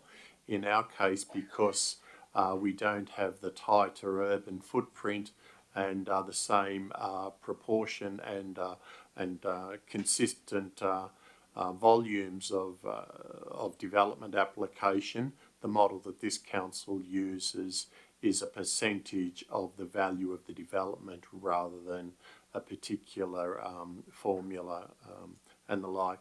Look, in a nutshell, my counsel to the council is that these sorts of considerations should come back to the council with a full report so that the financial implications can be understood.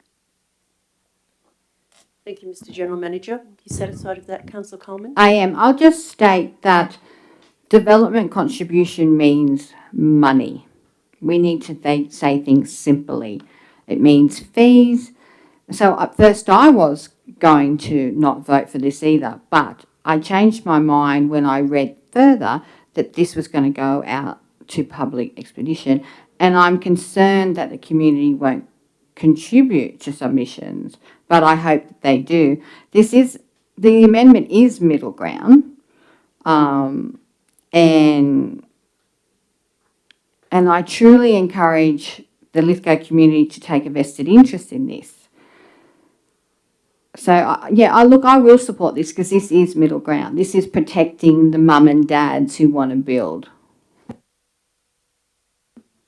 Thank you, Councillor Coleman. Councillor Bryce. I just have a question. When we're talking about construction of single dwellings for personal use, do we identify in council whether it's an investment property or a personal use property?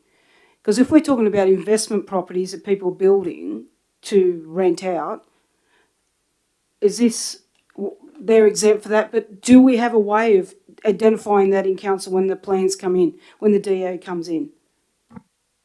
Thank you, Councillor Bryce. Mr. General Manager. Now, our contribution is premised upon a proportion or a percentage of the capital value, and it doesn't differentiate between a dwelling or a rental property or an investment property. I want to make the point, though, that development contributions are public documents. They are audited.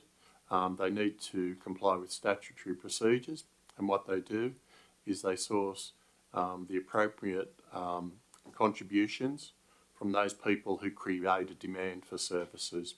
And at first blush, my advice to the council is that this addition to the recommendation will see the city fall short of infrastructure that's being needed by those families that live in those houses. So footpaths, parks, landscaping, open spaces would be underfunded. But I again recommend that this sort of information come back so council has all of the facts before it taking such a decision. Yeah, thank you. I just, that is a bit of a concern that we're saying that we want to exempt personal use, but there's no way of determining what is personal use and what's an investment property. So I can't go with this recommendation, this amendment. Thank you, Councillor Bryce. Councillor Goodwin? Mayor Statham, is it, I know there's timeframes on this motion or this this report. Have we got time to have an information session about this? I don't know too much about the Section 94s or the sorry, bear with me. The former Section 94s or Section 94As. So, are we able to have a information session and push to defer this? Yes. Thank you, Councillor Goodwin. I'll just ask the General Manager to address that. Thank you. To my understanding, it's not time critical, and I will always encourage the council to have information sessions and receive the information they require to be comfortable in taking a decision. Thank you, Mr. General Manager. Anybody else? Councillor Marnie? Just firstly, it's an interesting bit of thinking for Councillor Ring. I should turn my microphone on. So, just thanking Councillor Ring for his thinking around this. I did ask very early in the term about information sessions and housing strategy forums. Housing affordability and the housing crisis has rattled on at pace since that point where we decided as a council, not myself, that we shouldn't take these considerations, and some of this should have been some of the conversation about first homeowners and people building their first homes, how they, what levers we've got available to us. Unfortunately, there hasn't been any progress on that conversation other than to talk about specific developments. I would have liked to have had a principle there'll be other items coming up tonight which will talk about workforce accommodation. All of those things I would have liked to seen included in that conversation. However, it wasn't to be. But $7,000 to $10,000 is a significant amount for someone entering the housing market. So and I understand from the General Manager's comments that this can be deferred, if I've read that right. I'd actually like to get further information on how this could practically and materially operate. And I'd also like to further some of that other conversation about housing generally. Thank you, Councillor Marnie. Councillor McGee? Yes, I think that it's a top idea, and I think that there should be precedents set. If Orange and Bathurst have a similar exemption, then there should be some kind of precedent and a formality to identify it. But I think that I would like to move that we defer this to an information session, because we do need to know the numbers, what's going to be the financial implications for council's bottom line. You require a second to Councillor McGee? Councillor Bryce? Yeah. Thank you. Councillor Bryce, would you like to, or Councillor McGee, would you like to speak to this first? Thank you. No, I just think that everyone seems to want more information. I think we desperately need more information. As it stands, I'd probably vote for it, but I think that we really need to know more. So thank you, Councillor McGee. If it's not time sensitive, then defer it. Councillor Bryce? I think we need to defer it, get more information, and if we are going to go with item 4, how it's going to impact us and how do we monitor that? Thank you. Any other speakers? Yeah, look, I'm not opposed to deferring it, Mayor Statham. However, I did read in the report that was supposed to have been time critical, with a report being submitted by the 31st of July. Is that not correct? Mr. General Manager? Oh, that's an obligation under the grant, but we'll negotiate that with the government department that gave the grant. Okay, we won't use that as a basis to rush a decision. In that case, I'm happy for it to go to an information session, but I'd prefer if the information session's purely just on this issue, because it is very complex. Thank you, Councillor Ring. Any other speakers? Councillor McGee, right of reply. I'll put the motion. All those in favour say aye. Carried. Thank you. Thank you.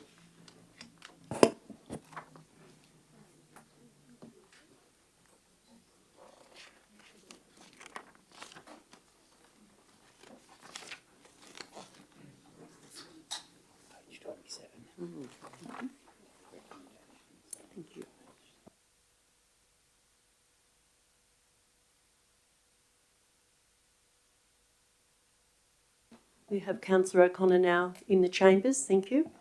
10.1.2.2, green spot scoping proposal. The recommendation is that Council endorse the assessment of the green spot scoping proposal as outlined in the report and the attachment titled Green Spot Scoping Proposal Assessment Report. Invite the landowner to prepare a planning proposal addressing all matters outlined in the report and the preliminary agency network feedback. Thank you. A mover, thank you. I move Councillor that. O'Connor. Yeah, I'll second that, Mayor Statham. I have an amendment. I want to. Councillor O'Connor. Yep, I want to move it with 2 amendments. And one, to replace the word endorse with the word note, and 2, delete the recommendation. Delete number 2. Delete. Yeah, the recommendation number 2. The council paper states that it is important that this step does not involve council making a decision or determination whether to proceed with a planning proposal. It is a step to ensure that the strategic planning framework is followed and any other matters of concern are raised early. Following on from this, and having looked over the planning proposal process, it does appear at this stage the proponent only needs to provide an early analysis on the development potential and underpin the requirements of a planning proposal. Nowhere does it say it must be endorsed by council at this stage. It seems premature to use the word endorse, hence the reason that it should be replaced with note. The consultants for the proponent have also outlined in their correspondence that Green Spot is committed to undertaking comprehensive engagement with the council and the community in the preparation of their planning proposal. If the proponent is already in the process of undertaking the planning proposal, recommendation 2 is not required. Councillor Goodwin, are you willing to accept that amendment? Yes, I am, Mayor Statham. Yep. Thank you. Councillor Goodwin, so you're going to just let me take a note on that, please.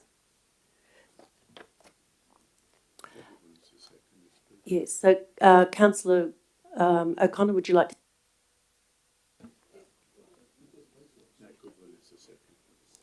No, that'll be, I've said all I have to say. Thank you. Councillor Goodwin? Yeah, no, only that I agree with the comments made by Councillor Coleman. Any other people wishing to speak? Councillor Ring? Yes, Stephen.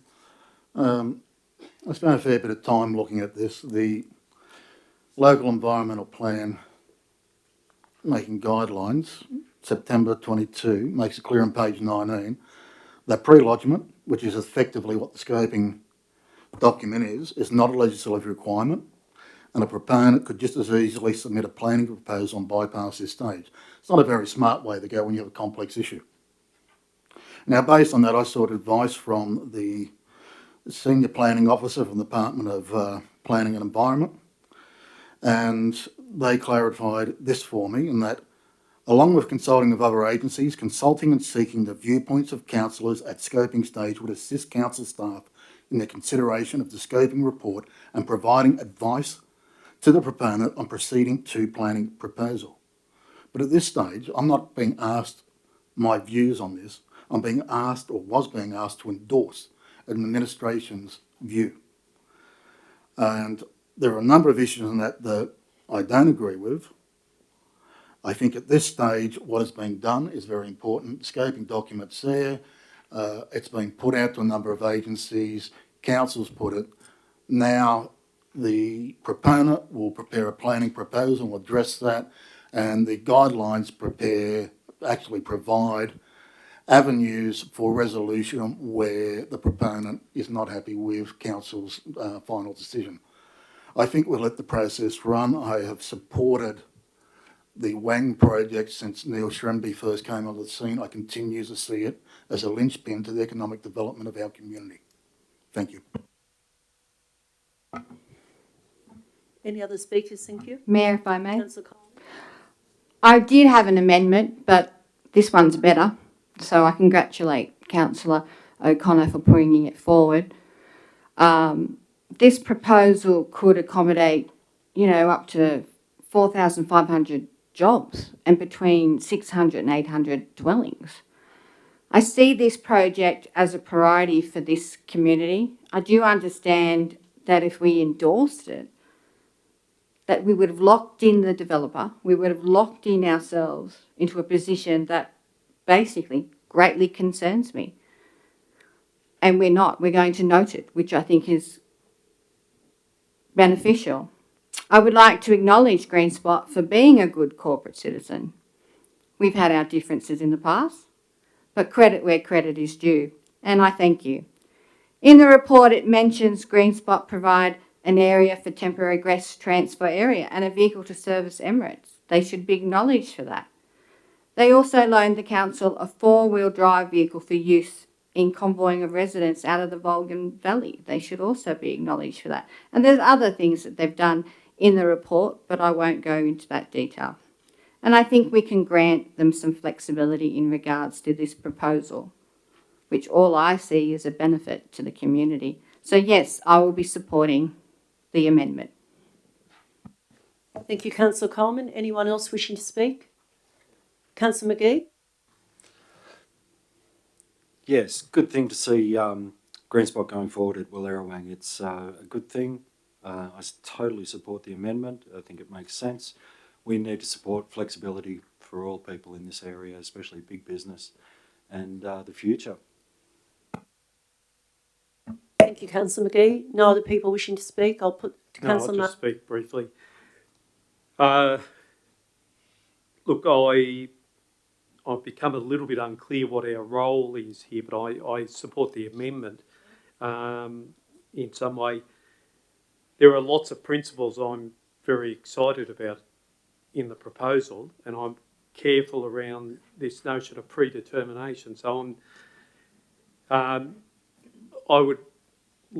it's left me in a bit of a spot. But for me, I like Councillor Coleman. I'm really quite excited, and I know that Councillor Ring has also tracked pretty closely with the developments in Wallerawang. I'm very interested in the principles of where a proposal comes forward. I grew up on simple health triangles, and this one's a very macro one for me about livability. And it's got the three sides of the triangle in my mind. It talks about housing, it talks about a range of housing stock, which I think is essential in this community. It talks about affordability through to workforce accommodation, through to different styles of accommodation. It also talks about the whole livability, the green space that surrounds the place that you work. And it talks about a dense employment sector, which again excites me about any proposal that brings forward a concept of working where you live and recreating where you live. I note there's some comments about that it may tip the balance of centres within our region. My response to that is I'm not altogether unsure that I'm uncomfortable with Wallerawang tipping the balance and becoming a denser workplace and a higher population centre. I realise there's some risks with infrastructure delivery there, and also I understand the sequencing of where do you live around where you work. I'm not quite sure what you do when 2,000 workers turn up in Wallerawang. I'm not. If anyone can tell me about the vacant properties that are sitting up there, I'd be interested. So there's a lot in this, and at this stage I'm happy to note it and happy to let the process unfold in front of us and be involved as the appropriate moment. Thank you, Councillor Marnie. I'll put the amendment, Councillor, or would you like right of reply, Councillor O'Connor? Oh, all right, I'll put the Councillor O'Connor's motion. Would you like right of reply, Councillor O'Connor? No, I'm happy to. Okay, I'll put the motion. All those in favour say aye. Unanimous. I'll call a division on this, thank you. All those in favour say aye. Unanimous, thank you. 10.2, Infrastructure and Economy, endorsement of the Seven Valleys Beetle Fest. The recommendation. Happy to move this. Happy to second it. It's the recommendation.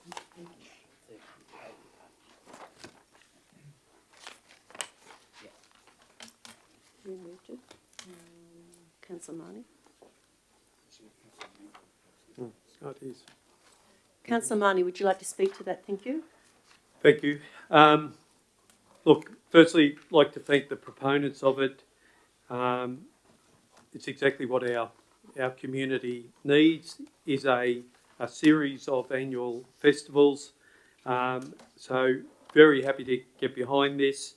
They've obviously done a lot of work in preparing what is a big program of events across a number of venues. So I can only see it as a benefit. So I'll make that statement quite clear at the front. For us as a council, I just need some clarity about when we support festivals and when we don't. I know in some of the previous reports varying from policy, there is an intent to monetise this, and I think that's a very good pathway. I'm a firm believer in the startup and restart buttons, us being involved as a council.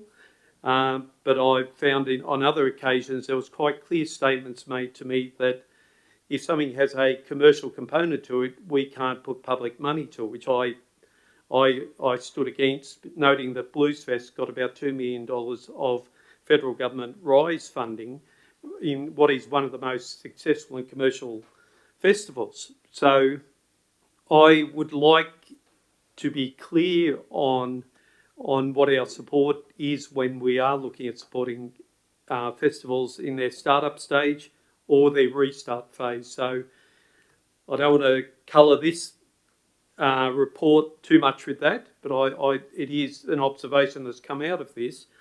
I want to let the organisers know that I, as I always have, are strongly behind the people coming forward and developing festivals for our community. So I thank them for what they've done, and I'm very happy to support it.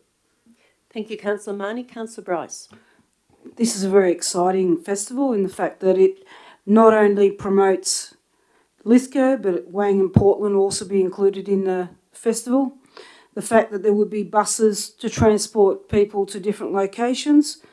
It will have street performers, the activation of Queen Elizabeth Park, the activation of Cook Street Plaza, the fact that our cafes, our restaurants, clubs, they're the ones that are going to benefit the most from the public being here. They're going to come into these places, eat, and the festivals. I think the only ticketed item part of the festival will be at the Workman's Club and at the Bowling Club at Lithgow. The rest will be free for the public. I think it's very exciting. It's a really good way to activate our main street. Thank you, Councillor Bryce. Anybody else wishing to speak? Councillor Coleman. Yes, thanks, Mayor Statham. Look, I believe in a strategy to support ongoing events as part of Lithgow's ongoing local economic and tourism development. That is why I brought forward the debate last October in regards to Ironfest. You know, I believe in start-up opportunities and restart, as Councillor Marnie has contributed to. I also believe in supporting ongoing events like the Lithgow Show, Rydal Show, which has a long associated history with Lithgow City Council. I am going to support this event because I like the idea that the event will be held across a wide variety of locations throughout Lithgow, Larrawang, Portland, over a course of a weekend. I believe it has merit. I don't believe that, one event now and then has merit, but I believe that this has merit. I believe that this will benefit the community and support our growing tourism market. It will benefit the clubs, the pubs, the cafes, the accommodation. It also gives the residents of Lithgow something to look forward to. I do understand that Halloween is soon after that, so I'm hoping that that won't cause some issues regarding this. I am looking forward to the results of this investment being brought back to an ordinary meeting of council, because it will need to be looked at if it isn't successful and where we go from there. Thank you, Councillor Coleman. Anybody else wishing to speak? Councillor Leslie?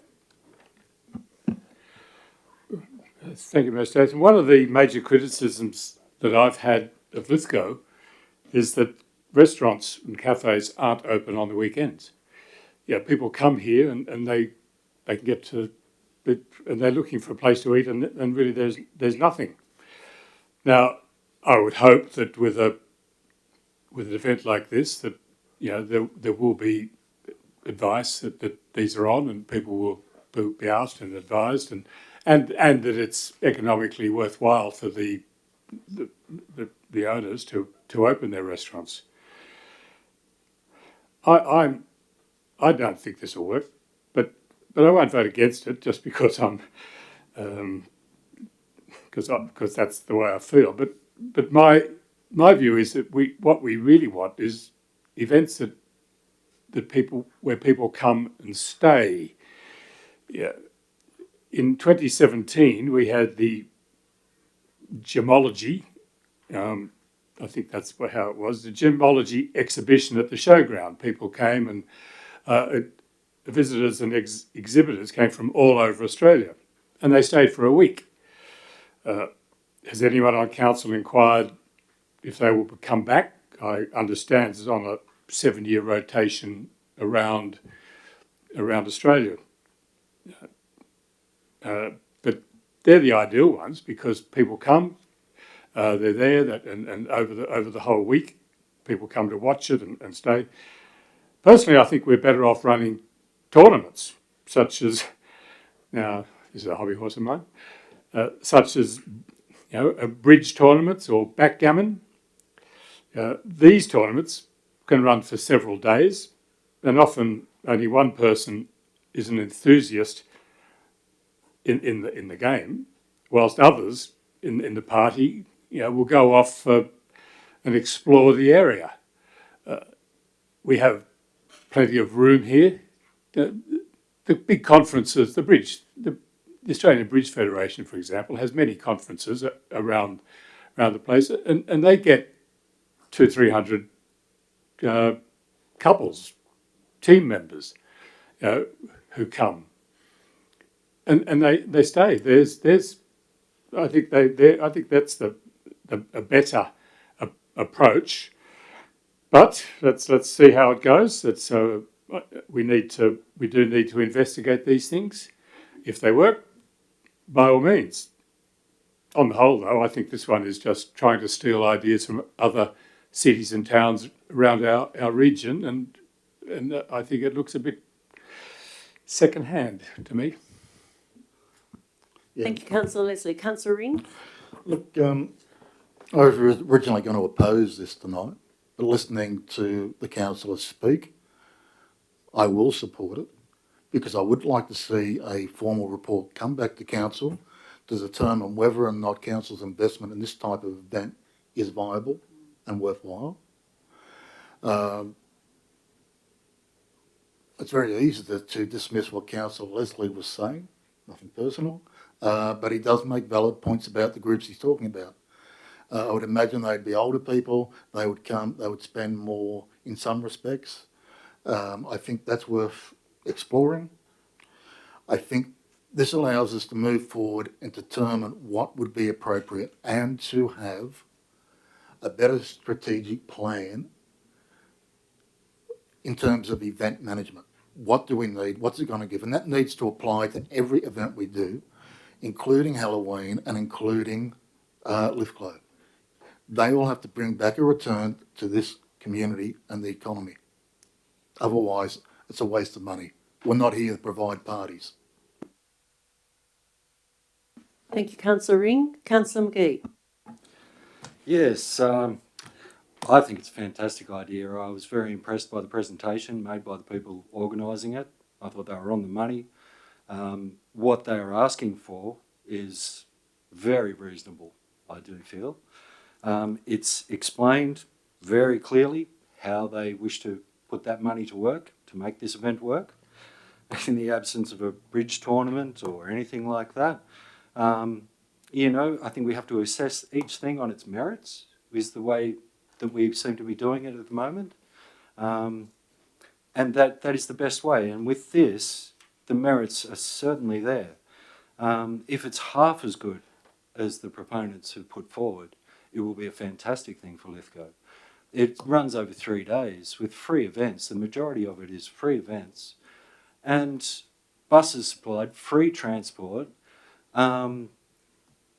Consideration has been made to put in a tourist information desk when people get off the train, which is a fantastic idea, enabling the city square to be active, to have the markets there on the Sunday morning. These are all good memories that people are going to take away about Lithgow, and that's what we need to promote. We have to really have a red hot go and be seen to embrace things that are very reasonable. They're not asking for hundreds of thousands of dollars. This is very reasonable. It's just over $16,000. I find it a fantastic thing and wholeheartedly support it. Thank you, Councillor McGee. Anyone else? Councillor Goodwin. Yes, Mayor Statham, I also think it's a fantastic event that could put Lithgow on the map even further. This will activate the main streets and venues of Lithgow, Wang and Portland areas. Over 14 privately owned venues have already signed up to this alone, and it appears that people and business of Lithgow want this event, an event of this calibre. It has the potential to initially attract over 2,000 visitors over the full long weekend, with growth in further years. This is a small amount of funding to run an event like this nature, and will drive the economy over this weekend. And I hope the people of Lithgow and the businesses get behind this. Thank you, Councillor Goodwin. Right of reply, Councillor Marnie. Look, just thanks to the councillors with their point and noting Councillor Bryce. Yep, a lot of venues activated, which is a great thing. I think the requests are reasonable. They're looking for that connective tissue, us supporting it through buses to get people to and from safely. Noting what Councillor McGee, yes, it's a weekend event, so it is something that is looking at a stay. Whether we can accommodate the people if we do get those numbers in Lithgow is a question mark. What we've got to try not to end up is people staying in the Blue Mountains rather than here. I think the partnership with the business sector is really critical. We need to have that activity level for the event from the different food places. Yes, I have an interest in lapidary societies as well, Councillor Leslie, and I'm just showing off some of my nerdish end of my life. But and yes, there are a lot of nerds out there in the landscape, and when they come together, they still do spend money. So diversity is the key, I think, in all our festivals. But I only had one question, and I don't know if it can be answered, but the 4-week period to bring back a report is a fairly tight one. Have the proponents agreed to that?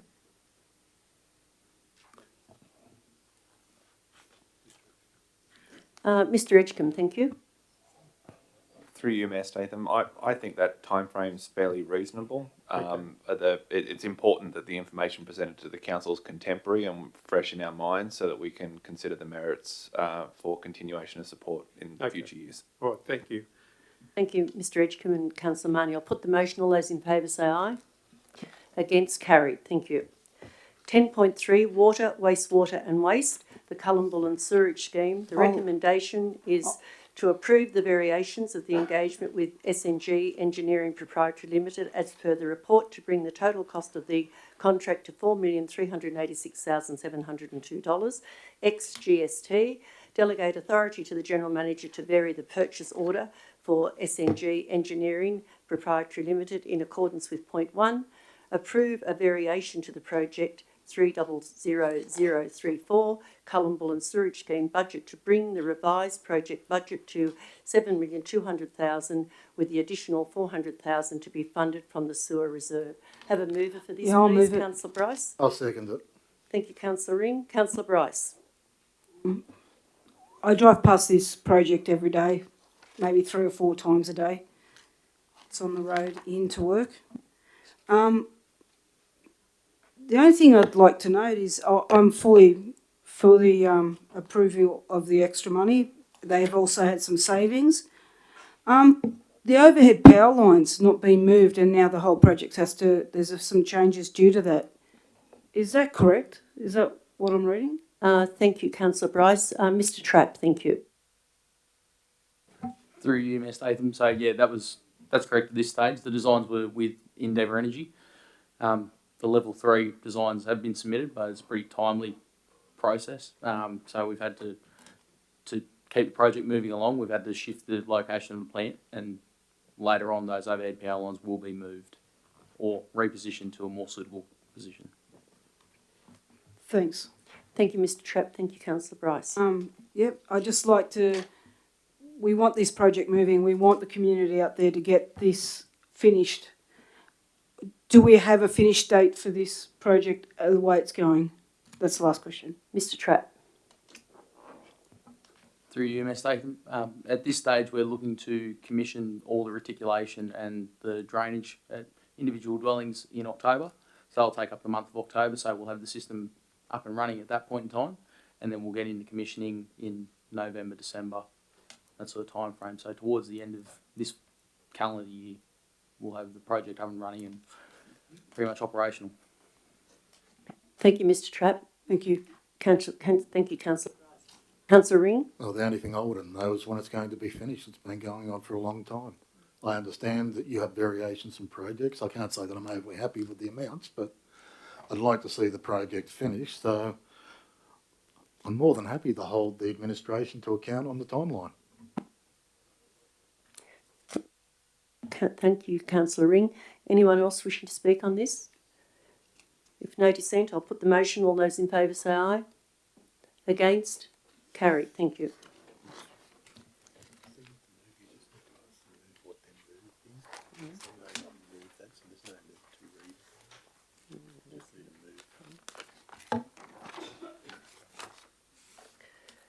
(10.4) Finance, Assets and Legal. Referral of financial report for external audit year ended the 30th of June 2023. Could I have a mover, please? I'll move. Councillor Bryce. I'll second it. Councillor Ring. Councillor Bryce, would you like to speak to that? No, not really. We just have to note it. Thanks. Councillor Ring. No, it's procedural.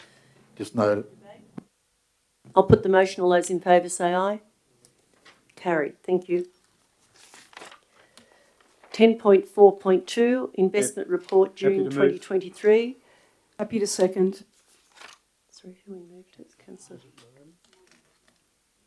Thank you, Councillor Marnie. Thank you, Councillor Bryce. Councillor Marnie, would you like to speak to that? As always, appreciate the detail in the financial reports. I've just got a question coming out of this one. I'm noting in the second paragraph, if I can ask through you, Mayor, that we've received 100% of the advance payment of the 2023-24 financial assistance grant, and it's in brackets 6 million. Was that the total that was provided? Mr. Gurney, thank you. Through you, Mayor Statham, 6 million is the total for this financial year. Yep. There may be final adjustments that may increase that slightly. But we don't usually receive the detailed breakdown until about mid-August. So I'm awaiting that, and then I would probably report. I will definitely be reporting to the Finance Committee on the final allocation. Could I please ask a question? On notice, I won't expect you to have these figures in your head. Is it possible to get the amount of federal assistance grants over the last 2 financial years leading into this year? Don't tell me you got them in your head. Mr. Gurney. I don't have them actually in my head, but I do. I have been tracking them in a spreadsheet, so I can send that information tomorrow, and it's easier if I send it in a table anyway. Okay, thank you.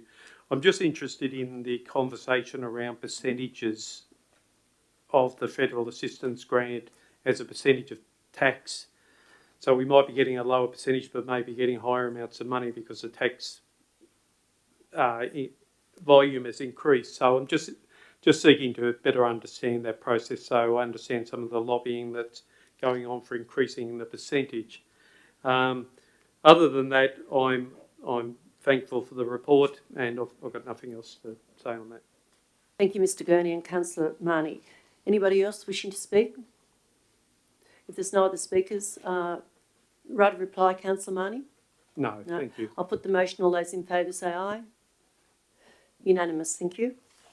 Policies and governance, model media policy. Could I have someone have a mover here, please? I'll move Thank it. you, Councillor Bryce.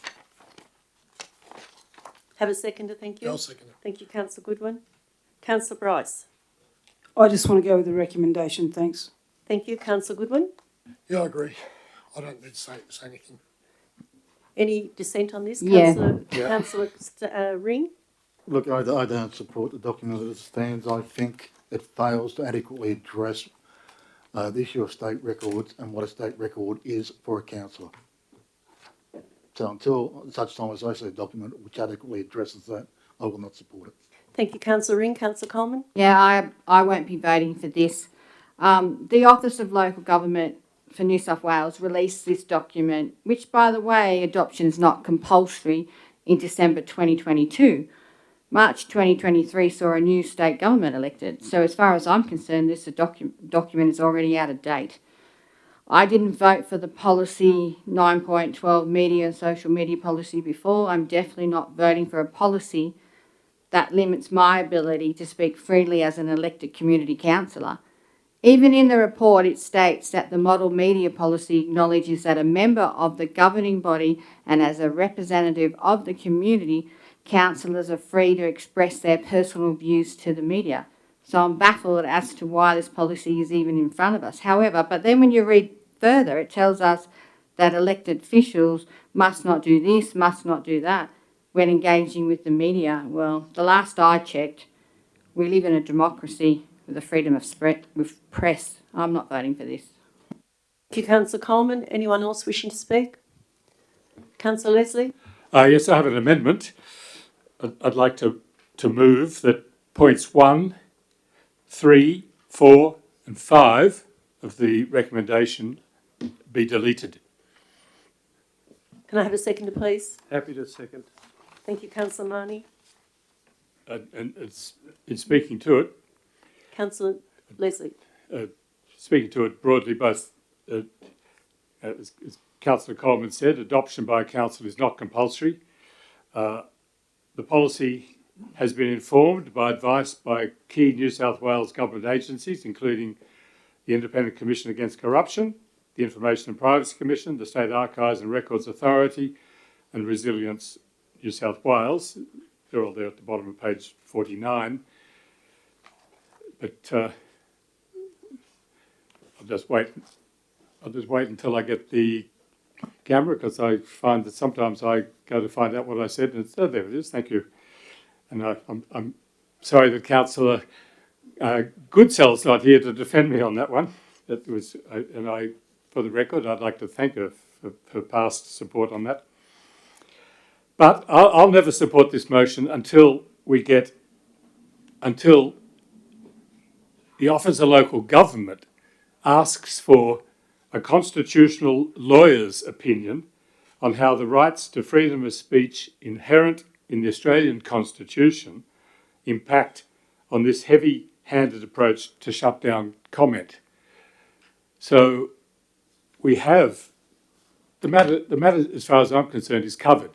It's covered by the Council's Code of Conduct and it's covered by the laws of libel. This proposal, not compulsory. No one in the government, no one in the Office of Local Government thinks it's important. And until they either say it's compulsory or they supply this constitutional lawyer's report or opinion, I'll always vote against it. Thank you, Councillor Leslie. Any other debate? Councillor Bryce, Councillor McGee. Yeah, second to the amendment, sorry. Because we've got an amendment in front of us. Yeah. Councillor Marnie already seconded, Right. Mayor. It's his turn. Councillor Marnie. Thank you. My apologies. I won't hold up your opportunity and your freedom of speech on this matter. Look, I didn't support the social media. I don't support this either. I think it blurs the roles of elected councillors with staff into a general group of council officials. There is clearly different operating environments for both parties.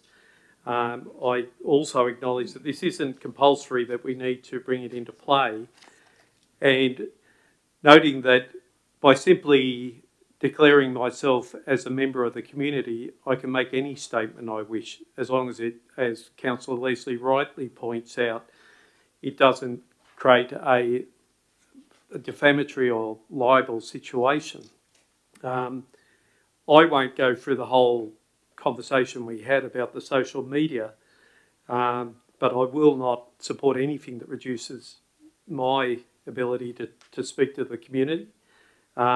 I clearly accept, and I do not wish to challenge the fact that the Mayor is the official spokesperson for the elected council. I accept that wholly. I also accept that the General Manager is the primary spokesperson for the administration, and I accept also in times of emergencies that the narrowing of views in those conversations is critical. But they're all about responsibilities and codes of behaviour rather than a set of rules. I come from a family that values very heavily their right to freedom of speech, and I will not support anything that diminishes that. So I cannot support this, and I also have a problem with one of the primary components of this is it's about our communication with the community, yet it is not going out for public exhibition. I do not accept that in any way that that's appropriate. Also have an issue with those members of Section 355 committees who have yet to had this matter discussed with them, that are now finding that I'm making a decision for them, not with them, about how they'll communicate with their community. So when I meet with the community members on the flood risk management plan, I'm assuming they will have this fresh policy in their hand saying that they cannot go out and talk to the community that they're representing without a permission slip from the Mayor or the General Manager. Now, when I'm communicating with the community, I'm not going to be turning up for that permission slip. Anyone that's seen the way I communicate, I'll always communicate in a respectful, I hope, truthful way, but I don't need a checks and balance on that, so I'm afraid I won't be supporting it. Thank you, Councillor Marnie. Anyone else wishing to speak on the amendment? Right of reply, Councillor Leslie. I don't wish to reply. All right, I'll put the motion. All those in favour of the motion? You're putting the amendment, are you? I put the amendment, yes. My All those in amendment. favour of the amendment? Right. Against? Lost, thank you. We continue with the motion, thank you. Councillor Bryce, right of reply on the motion. No, I'll put the motion. All those in favour say aye. Thank you. Carried, thank you. Yes, certainly a division. All those in favour say aye. Councillor Bryce, Councillor Goodwin, Councillor O'Connor, Councillor McGee and Councillor Statham. Against? Councillor Coleman, Councillor Ring, Councillor Leslie and Councillor Marnie. Thank you. Council Committee Reports, Audit, Risk and Improvement Committee, ARIC, minutes of the 20th of June 2023. Could I have a mover, please? I'll move it. I'll second it. Councillor Ring, Councillor Bryce. Could somebody move it? Councillor Ring. I don't think there's any discussion needed on this item. I think it should just be put to the vote. Any discussion, Councillor Bryce? Anyone else Yes. wishing to speak? I'm just noting the recent postponement of the Environmental Advisory Committee, which deals with matters of risk. I might see if I can get a meeting happening here, but anyway. Councillor Leslie and Councillor Ring, please, you had a go at me, Councillor Ring, so please refrain from talking in between. Councillor Marnie, continue. I didn't hear what you said. Thank you. Okay. I'm noting the recent postponement of the Environmental Advisory Committee and also noting my role as managing risk and governance in this organisation. I've made this point in the past that issues I think of significance were either being tabled at the meeting and time didn't permit to deal with them, or in fact we're now not meeting and I'm not sure when we are.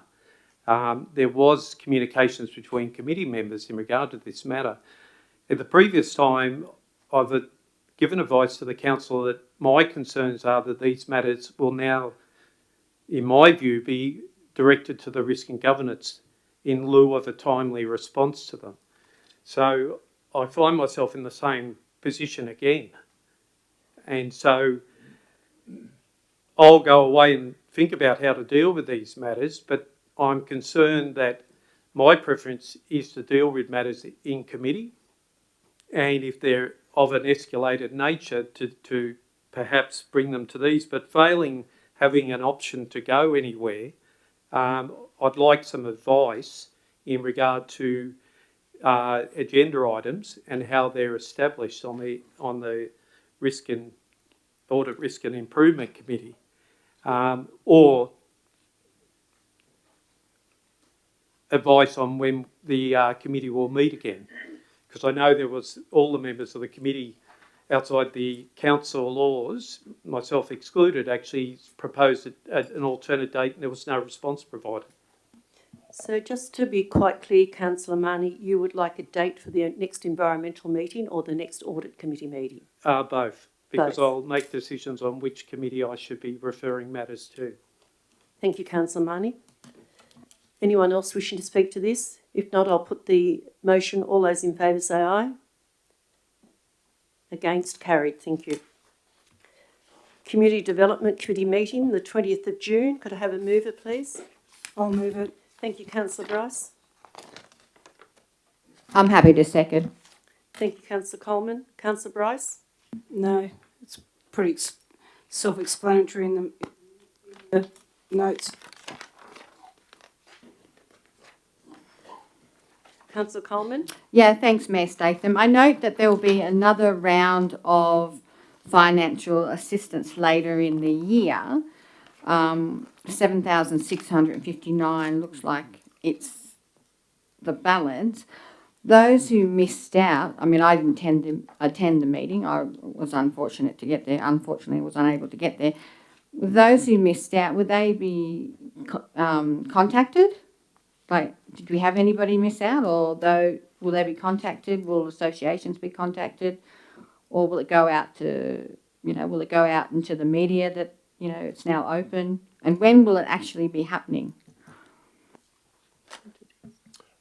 Mayor, I'll take those questions on notice and provide, Mr Johnson will provide a memorandum to all councillors. Thank you, Councillor Coleman, and thank you, Mr Butler. The operations meeting, can I have a mover, please? You need to vote. You need to put it. I'll put the motion. All those in favour say aye. Unanimous. Meeting the 21st of June 2023. Can I have a mover, thank you. Councillor McGee. A seconder, thank you. Councillor O'Connor. Councillor McGee. Yes, good meeting. The topics discussed as listed here were quite good. I thought we had a bit of a decision on the Queen Elizabeth Park trees that they would certainly not be removed, but that's been established anyway, so it was a good meeting, and looking forward. The next meeting is on the 1st of August, to my understanding. That should be a good one too. Thank you, Councillor McGee. Councillor O'Connor? Yes, just want to endorse it was a good meeting, and I look forward to a new councillor on the next meeting. Thank you, Councillor Councillor O'Connor. Ring. Anyone else wishing to speak? Councillor Ring? I have a question, Mayor Statham, in relation to the minutes. It relates to a question I was asked by a number of residents. On page 3, item 5, matters arising from previous minutes, it states, it was also raised about the reinstallation of the bus shelter at the Range Road, Pipers Flat intersection. However, a new bus shelter has been ordered and will be installed within 4 weeks. That's nearly 4 months ago. I have been asked by residents why the bus shelter has not been replaced. It is impacting on school children. We're in the middle of winter. Could we please get an answer on when the bus shelter is going back in, and preferably a hard date? Councillor Ring, I have brought that to Mr Edgecombe's attention through social media and private discussions. Mr Edgecombe, could you please answer Councillor Ring's request? Thank you. I need to double check because I have been on a week of leave, but I expect it's going to happen this week. That was followed up the week before I went on leave. So I will clarify, and a note will go to councillors tomorrow morning. Thank you. Thank you, Mr Edgecombe. Thank you, Councillor Ring. Anyone else wishing to speak? Councillor Coleman? Yeah, thanks, Mayor Statham. I had the same questions in regards to that bus shelter, so I'm glad for the answer. I just have a question for Mr Edgecombe, if I could please, Mayor Statham, in regards to a wombat issue and a honey eater issue at Capity. Should this have been those issues, should they been brought to an operations committee, or should they go into an environmental committee? Because that meeting never happened. So I'm just wondering in regards to what direction I need to take with those issues. I brought them to your attention, but where should they have gone? Through you, Mayor Statham, if they were to be brought to a committee for discussion, I would suggest the Environmental Advisory Committee as perhaps the best forum for that. But as we have discussed, we've self-reported those particular issues, and we're working directly with government to improve our processes. We're also going to be undertaking an independent audit of our own accord. It's not mandated. We're going to be performing that with a consultant through Bathurst to get a better understanding of our compliance in this regard and improve performance generally. So it's imperative, Mayor Statham, that we get an Environment Advisory Committee happening, because I have agenda items. Thank you, Councillor Coleman. Any other speakers? Right reply, Councillor McGee. I think it's also worth mentioning, you know, that we're doing a bit more research on the getting the Sunny Corner Road bus stop underway as well. You know, just finding out, you know, how to get the basic bus stop in and operating once again, because it is another winter and we're talking school children here. So we've put that on the things to be done urgently list. Thank you, Councillor McGee. I'll put the motion. All those in favour say aye. Unanimous, thank you. 11.4, Finance Committee meeting, the 22nd of June 2023. Could I have a mover, please? I'll move this one. Thank you, Councillor Bryce. Have a seconder, thank you. Thank you, Councillor Marnie. Councillor Bryce. As always, these meetings are quite informative, so really I have everything's in the report, so I'll leave it at that.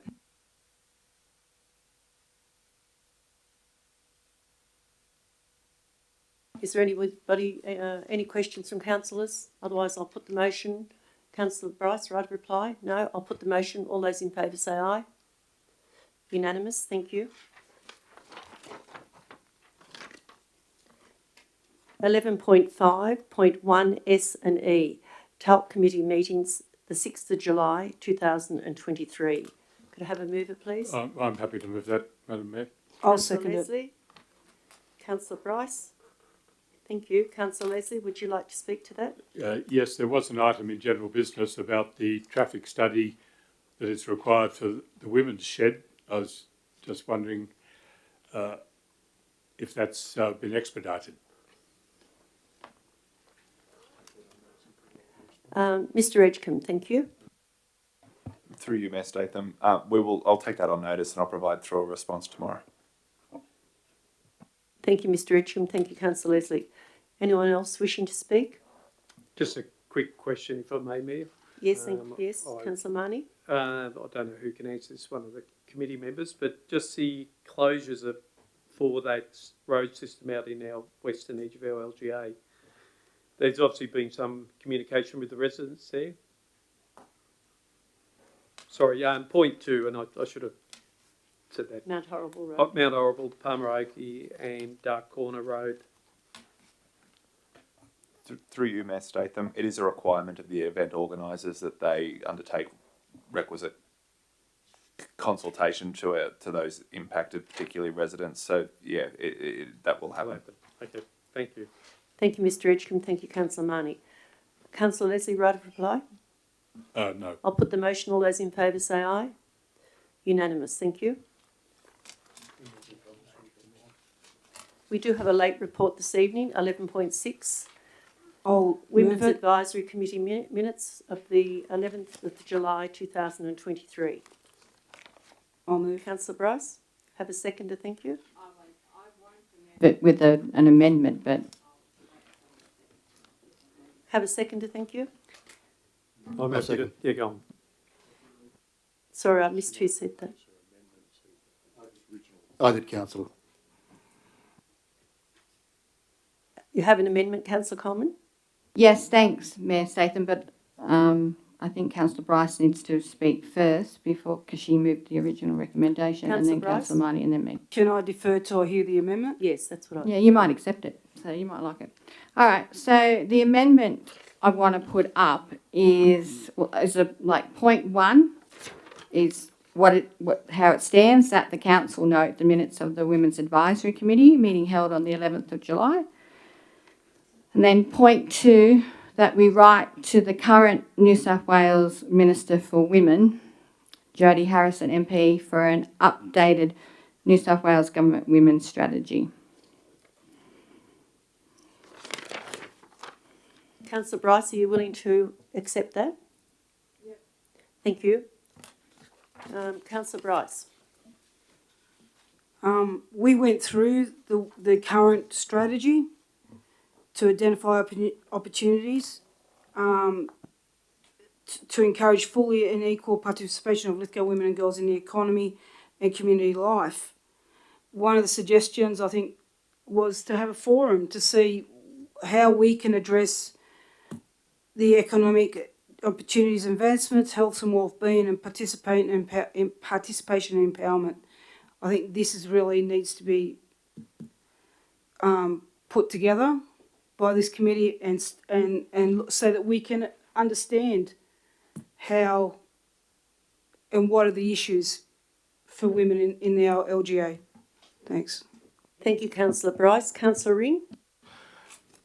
When I read the minutes, obviously I wasn't out there, but I was very concerned about the minutes. On the last council, I supported Councillor Coleman in establishing this committee, and she'll attest to the fact that I did hold or raise a number of questions on issues that were discussed at the committee. As is my habit, I do ask a lot of questions. But I'm very disappointed to see how few women are showing up to this committee. It was a vibrant committee. What's wrong? What's the problem? Could someone advise me? Yes, I knew quite a lot of people that pulled off the last committee, so it was put out to the public to get a new committee. I've checked on quite a lot of councils. They don't have this, so this is an extra committee for our council. Very happy to have new members. Some of the older members thought that they weren't doing anything, so we're going to try something different. I think the council staff person has given us some ideas at the last meeting, and we'll have to see how that goes, Councillor Ring, but thank you for your comment. Anyone else wishing to speak to this? Yeah, I would. Thank you, Councillor. It was a vibrant committee at the last term, and because our focus was purely economic opportunity and advancement, health and wellbeing, and empowerment for women, which I believe, and which is stated at the bottom of this report, and I'm glad that we're coming back to what we really need to do for the women of Lithgow is focus on those issues. This is why I want the current Minister for Women, Jodie Harrison, for an update on the New South Wales Government Women's Strategy, because the one presented was the previous government. So we need to understand what the current government is currently doing, because the strategy presented, even though in that strategy there were matters raised that are still relevant, we still need an updated strategy. That's just purely is what I want. And I think that this, having the updated strategy, having this opportunity and ensuring that we get on track, I think we can make this committee vibrant. I think we have got opportunity here. And in saying that other councils don't have this committee, there are other councils that have this committee. Blacktown City Council has this, a Women Advisory Committee, and there are others that do. I'm probably speaking for regional, but anyway, I'll take that on notice, thank you. Right of reply, Councillor Bryce. I've only been on this committee since being on council. To me, when we first started on the committee, was only seemed to be focused on International Women's Day. We weren't focusing on anything else. I think we need to get away from that focus and focus on the things that are in that paper, the things that are a matter to our community. The International Women's Day should not be our only focus of this committee. Thank you. Thank you, Councillor Bryce. I'll put the motion. All those in favour say aye. Unanimous. Thank you.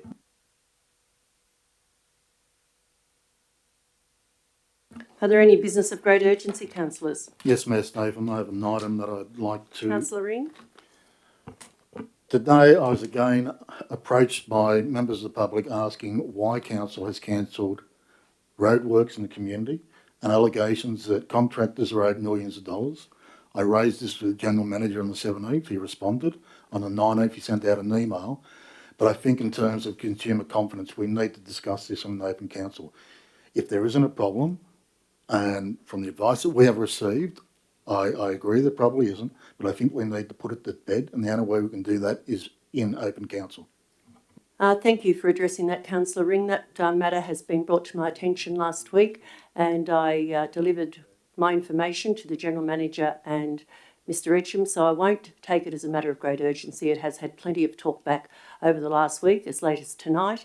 Mr Edgecombe, would you like to just speak on that matter? Thank you. Through you, Mayor Statham, are you referring to the roadworks recently halted on Cox's River Road? That's part of it, but then allegedly there were people in Hartley talking about it and elsewhere as well. It does concern me that the consumer confidence in council isn't strong at the best, and while there are unfounded rumours or allegations being made, it hurts the brand of this business. So I'll speak to that very, very briefly, but I'm happy to provide a memo to the councillors explaining why the decision was made. But it's incredibly difficult for this council, being a small organisation, to keep pace of claims through government for natural disaster recovery funding with the rate of expenditure of road repair. We can spend many millions of dollars in a month, but only claim hundreds of thousands. It's a long and it's an arduous process in terms of satisfying that burden of proof. And if we were to run free rein without consideration of cash flow, we would send this council broke within a matter of months. So it's important that I work very closely with Ross and that we do our very best to try and close that gap and make sure that our expenditure matches the revenue coming back into the council so that we can both perform our natural disaster recovery works, but also perform all of those other functions that the community relies on, such as servicing our libraries, all of those sorts of things. So we have temporarily halted works so that we can claim the money back through Transport for New South Wales, which is the standard process for disaster recovery. And a claim went in last week for nearly $1 million associated with the Walgan Road. As soon as that cash flow comes back to a more acceptable state, Ross will give me the go-ahead and works will resume. We still have every intention of completing a $10 million natural disaster recovery works program this financial year, and we're currently putting together a works request for submission to Transport for New South Wales for a similarly sized package of work for the 24-25 financial year. If I may, Mr. Stephen, just for clarification, is that $10 million of works from the grants, is that part of the $53 million that the General Manager was talking about at the last meeting in terms of capital works? Through you, Mayor Statham, indeed it is. So do we have the capacity to deliver on the $53 million worth of works? We will be working directly with Public Works Advisory to provide additional capacity within the council for project management and quality assurance. So we will have capacity, but that will be through external resourcing. Thank you. Councillor Ring, just for your information and for other councils, there will be a meeting here tomorrow afternoon with Transport New South Wales. In relation to? Oh, there are several items that will be on the agenda. Thank you. I'll close the meeting tonight at 9:50. Thank you all for coming. I just wanted to ask a question following on from Councillor Ring's. Is this matter of great urgency? Is this to do with the matter of great urgency? Well, I believe so. It's following on from... I didn't accept Councillor Ring's. It's been in train. I'm actually... Well, I'll put a point of order. My understanding of business of great urgency is the motion is put to the council... If there is a business of great urgency. Move it or don't move it, and then the chair is to rule on it. That motion... I'll put the motion then, Councillor Marnie. So I'm happy. I've just got a simple question, but I would prefer in future that we actually stuck with the process that is there. So Councillor Ring should have moved the motion. I'm happy to second it.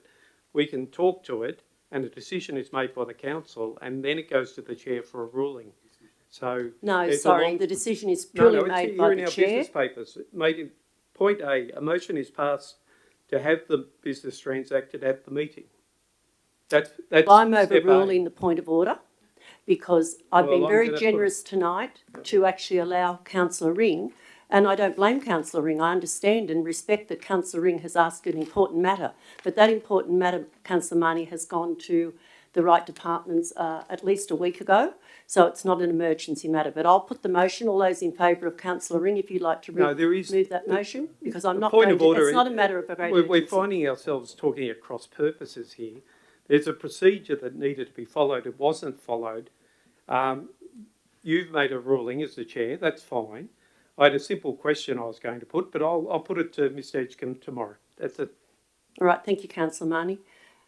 Thank you, councillors, for attending in the public gallery tonight. I'll close the meeting at 9:50. Thank you. 9:57 to be precise. Thank you.